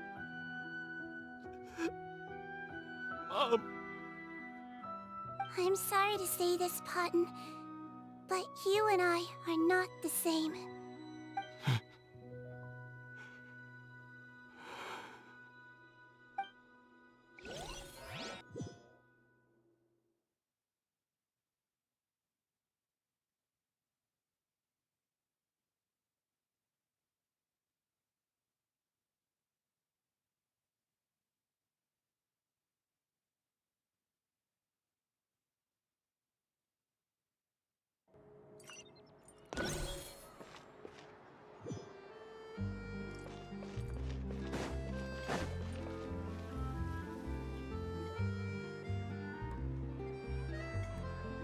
The wait is over, everyone!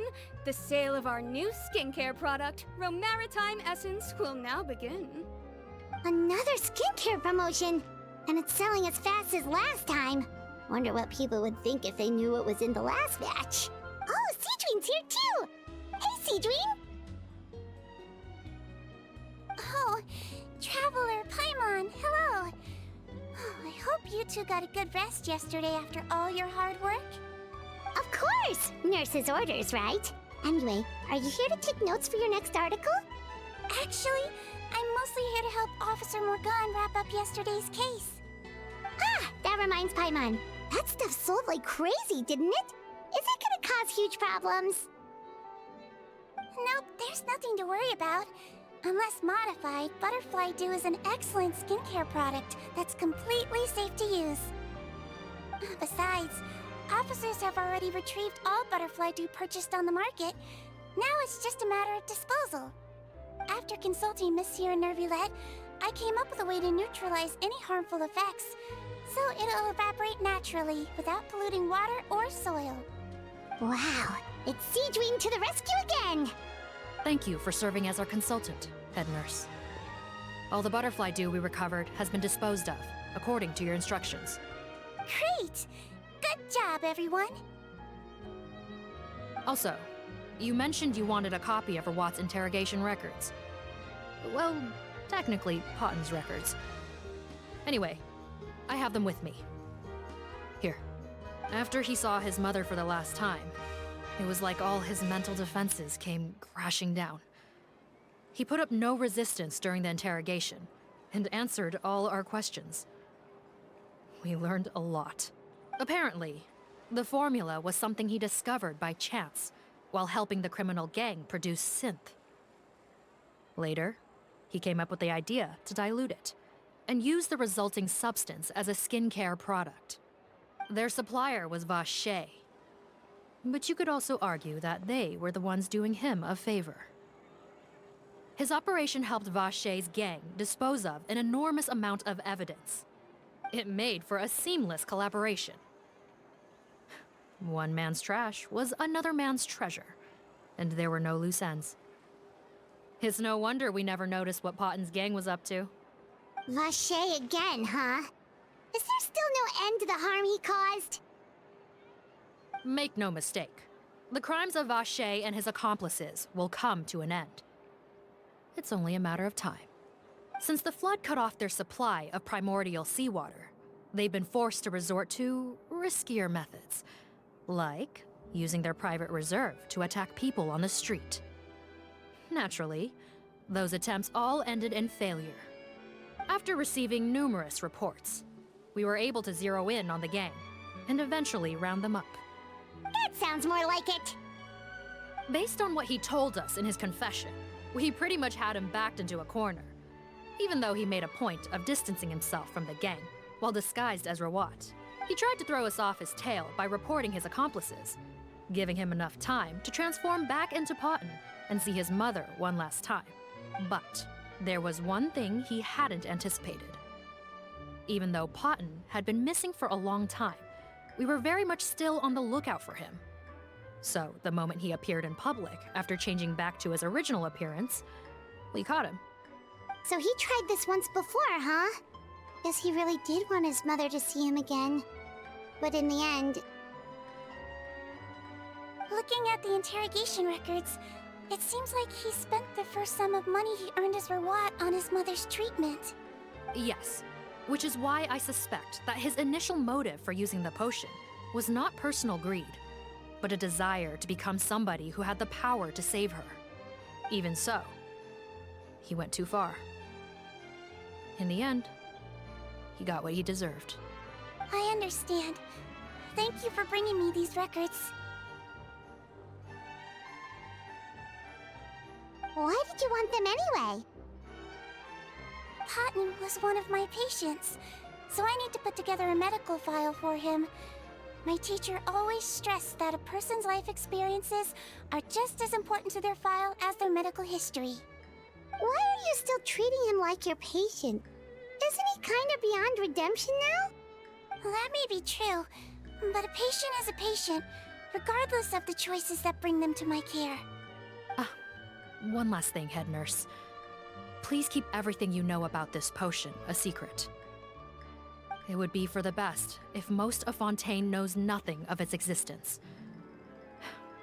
I know my fellow officers and I will be able to sleep easier if that's the case. Of course. Not to worry. Thank you for understanding. I'll take my leave then. So, Seedwing, did you really use that potion yourself? Why do you sound so surprised, Paimon? I told you all about it.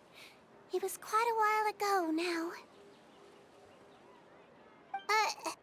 You mean that story about the witch and the potion? So it was really, actually, genuinely a true story? Yes, it really actually genuinely was. But... I know. There are some secrets I can't tell anyone about. But considering everything we've been through together, I know I can trust you with them. Before I tell you though, could you follow me somewhere? I want to pay my respects to an old friend. Of course!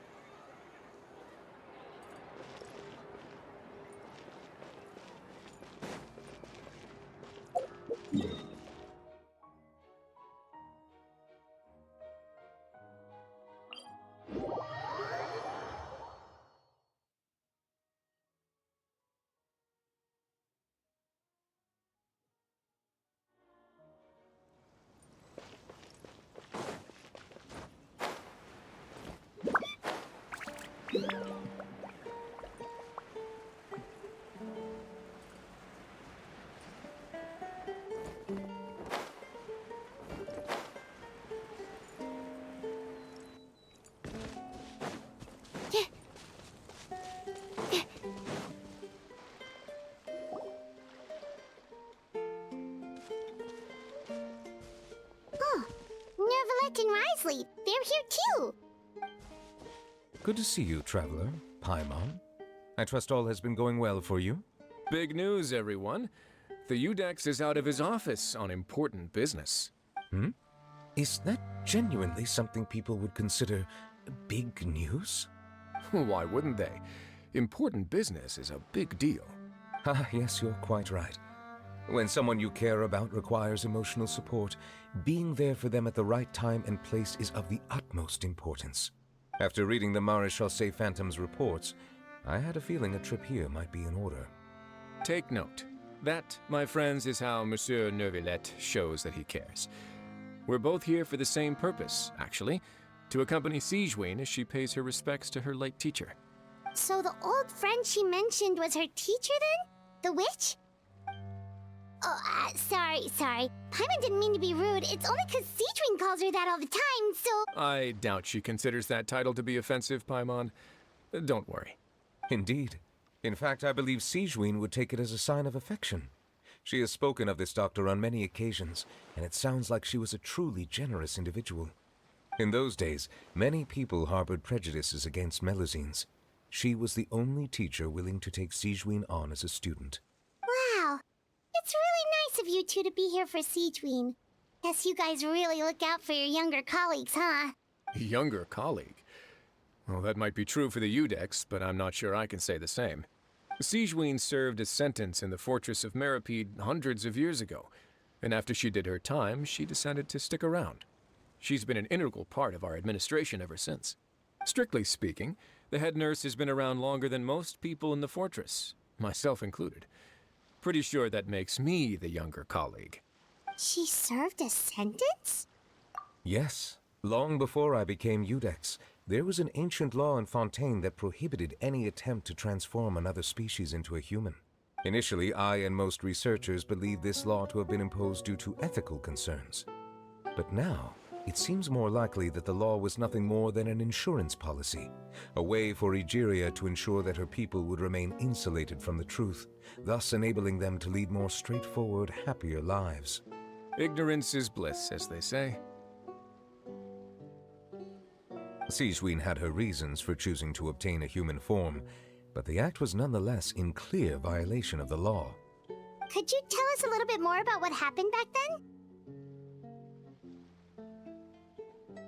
Certainly. Sigewinne does not object to her close friends learning about her history. In fact, I first learned of it myself because she confessed the truth to me of her own volition.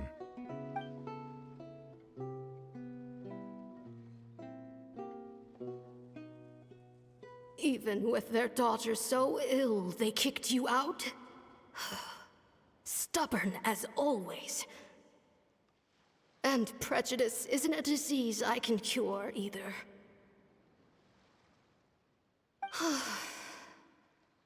Shame that I don't have the energy to get over there. You're laughable, you old witch. You want to save everyone in Fontaine, but you can't even save the patient before you. Master, what are you...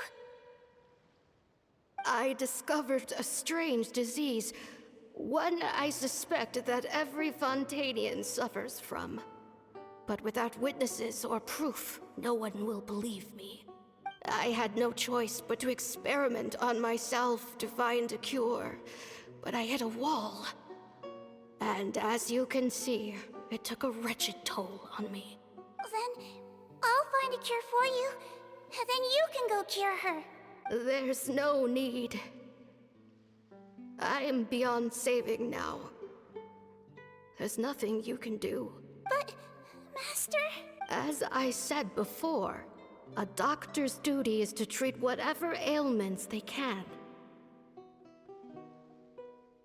I know, but they don't trust me at all. That girl. She's your first ever patient, isn't she? Tell me, what cost are you willing to bear to see her cured? I'll do whatever it takes. Even if it means breaking the law and being punished for it? As long as I don't hurt anyone. Yes. Spoken like a true student of mine. Then I shall make one more final gamble. And see my experiment through to its end.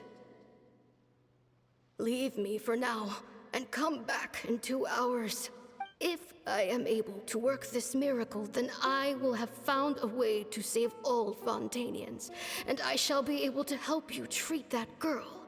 If not, then it means there is one more disease in this world that I cannot treat. In that case, do not come looking for me. I will leave you a parting gift. An accidental discovery happened upon through my study of this strange disease. It has little use, but it will at least help you cure this one patient you can reach.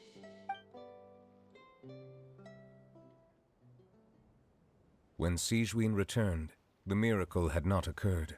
She found a potion bottle and a note on the table.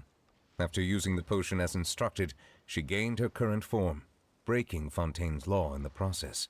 And after I had confirmed the veracity of the events, I gave my verdict. So that's what happened.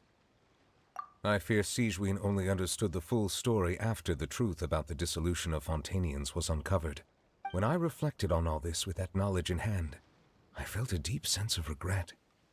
As I use the law to uphold justice, there are times when I cannot help but acknowledge its ruthlessness. After the final details of the events surrounding Sigewinne's transformation came to light, I checked several sources and, thankfully, the legal code does not require Sigewinne to shoulder any additional punishment. Wonder how she feels about all this. Since she invited you here, I imagine she intends to speak of these matters with you, no?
If only I stumbled upon lab supplies as often.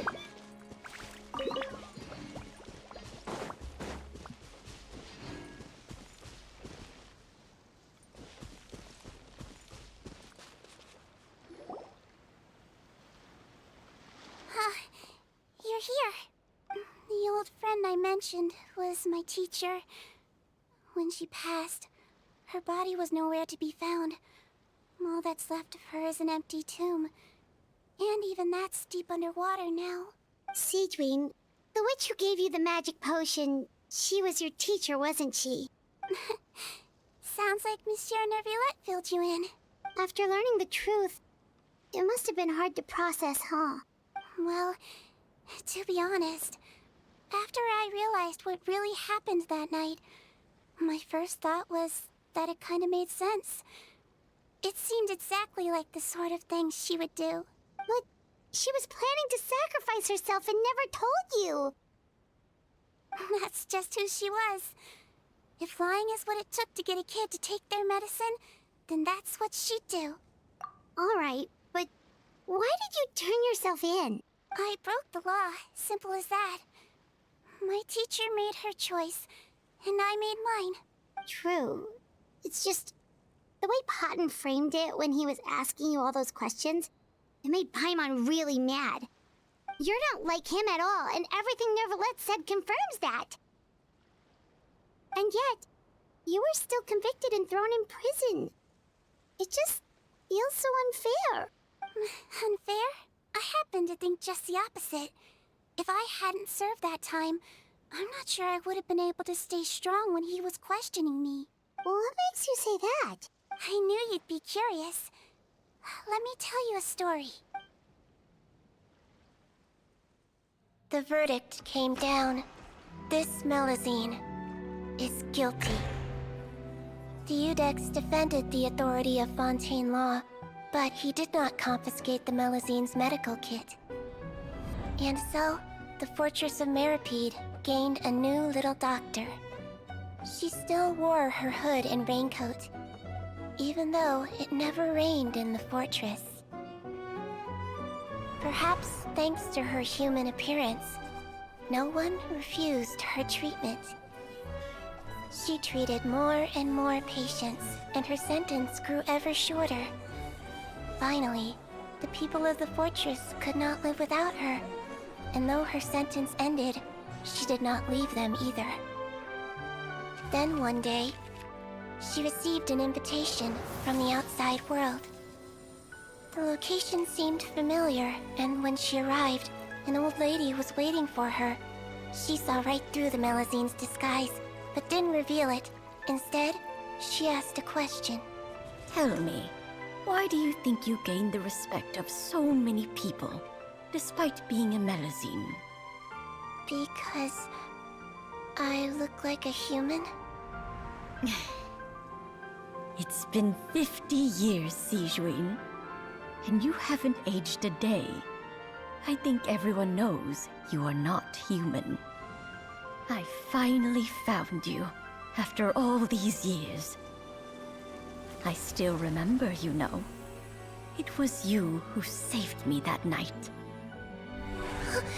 But how? I was no longer a Melusine by then. Does it really matter if you're human or Melusine? I remember the warmth of your palm. It's quite unmistakable. And you know what? It hasn't changed one bit. You don't have to hide anymore, Sejuin. These days, everyone wants to make friends with Melusines. And I think that it's all because of you. I'm sorry I couldn't say this until now, but thank you, Dr. Melusine. Now that's an ending Paimon can get behind. After hearing everything Potton said, I wanted to tell him that it didn't matter who he looked like on the outside. But it was too late. The warmth in his palm had already disappeared. I tried to treat him, but the roots of his problem had nothing to do with his face. I understand. Thanks, you two. I appreciate you being here for me while I talk this through. Oh, it's nothing. Our pleasure. Oh, there's one more reason I invited you here. It's about time I finally give you what I promised. In order to restore the appearances of the face-swapping victims, the Marashose Phantom gave me special permission to make a few bottles of that potion. And I made one extra just for you two. We don't need it though. Shouldn't we destroy it? Well, even if you chose to destroy it, I still thought I should give it to you first. You two did so much for me. How could I break my promise? Well, fair enough, but anyway, Paimon's definitely not interested in this stuff anymore. Still, if this is the very last bottle in all of Teyvat, getting rid of it would feel like kind of a waste. Maybe we can give it a special meaning somehow. Oh, Paimon's got it! Melusine physiology wasn't affected by the Great Flood, right? So that means the potion should have a permanent effect on you. In that case, what do you say, Cedrine? Ever thought about transforming back to the way you used to look? After all, from a Melusine point of view, Paimon bets Melusines look the cutest of all. Paimon, after everything, do you really think it matters whether I'm Melusine or a human? Well, what was Paimon thinking? You made up your mind a long time ago. Yeah, let's just destroy this thing. Leave it to me.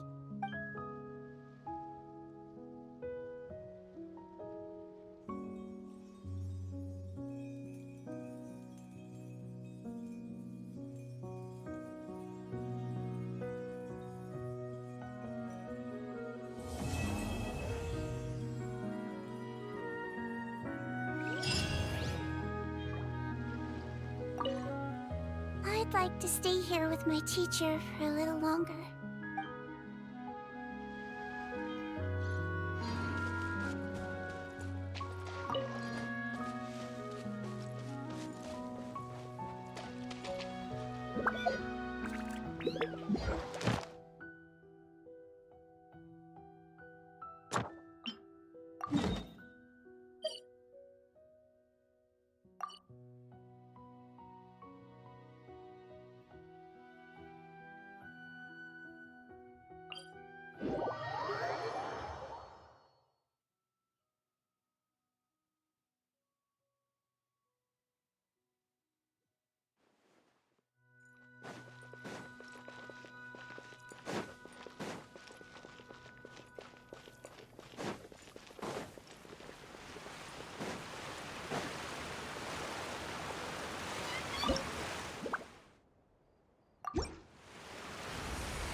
Ad Astra.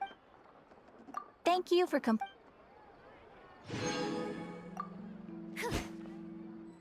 Ad Astra.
Fry!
Fry!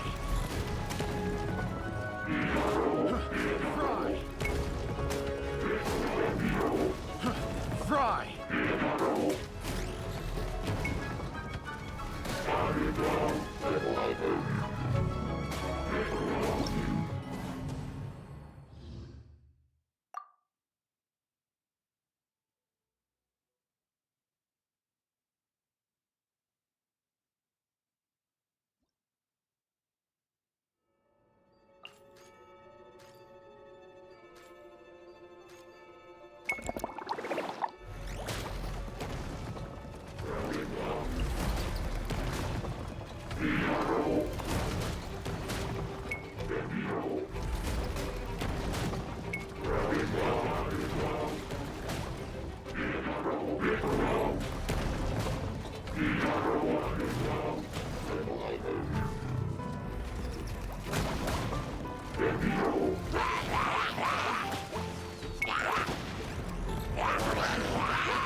Fry!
Picked the wrong test subject.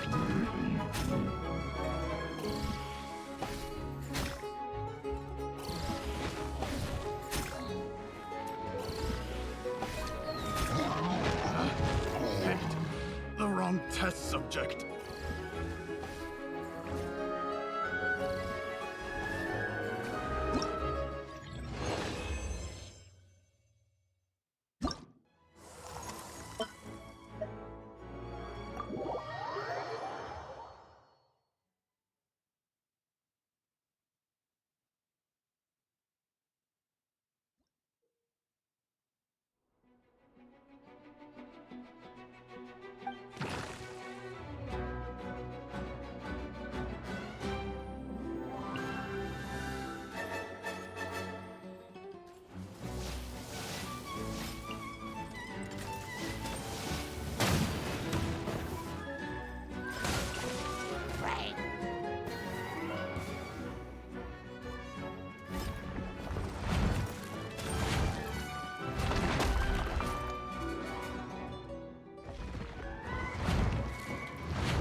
Fry! Fry! Fry! Picked the wrong test subject. Fry! Fry!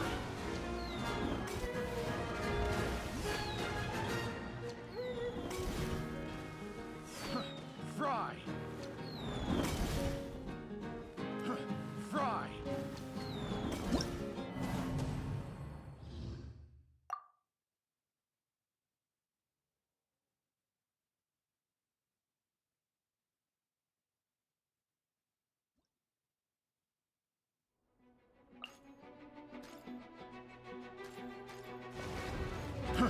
Fry! Fry!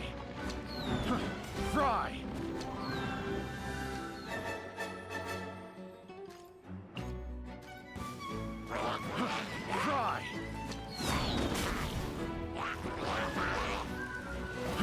Fry! Fry! Fry! Picked the wrong test subject.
Fry! Fry! Picked the wrong test subject.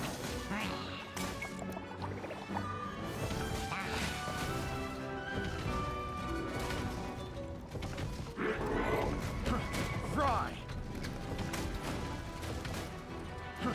Fry!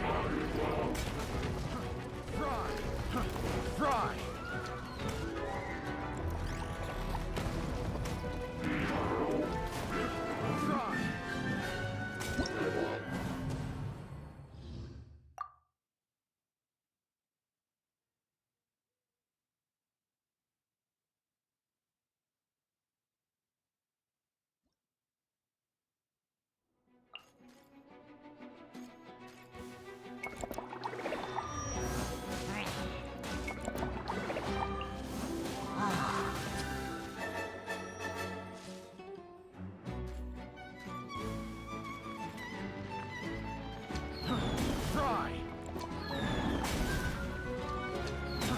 Fry! Fry!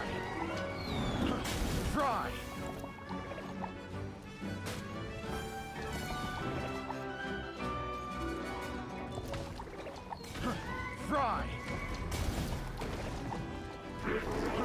Fry! Fry!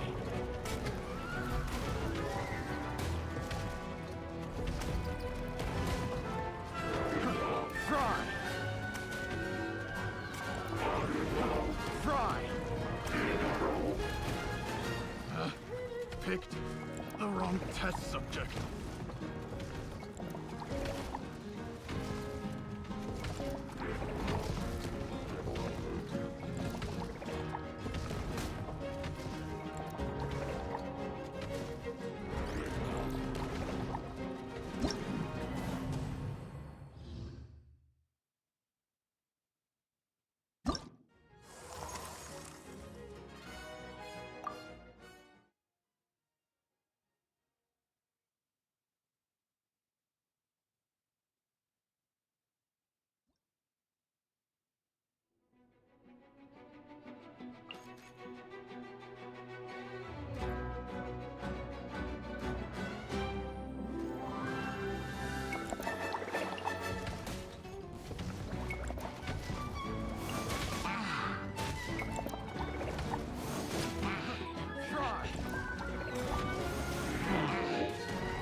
wrong test subject.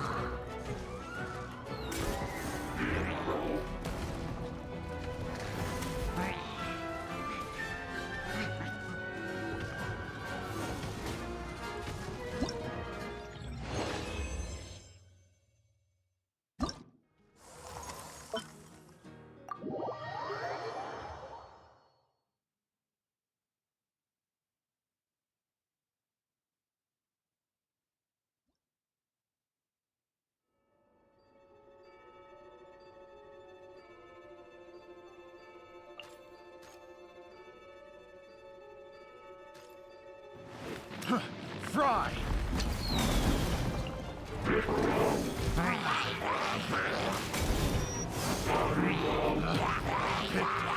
wrong test subject.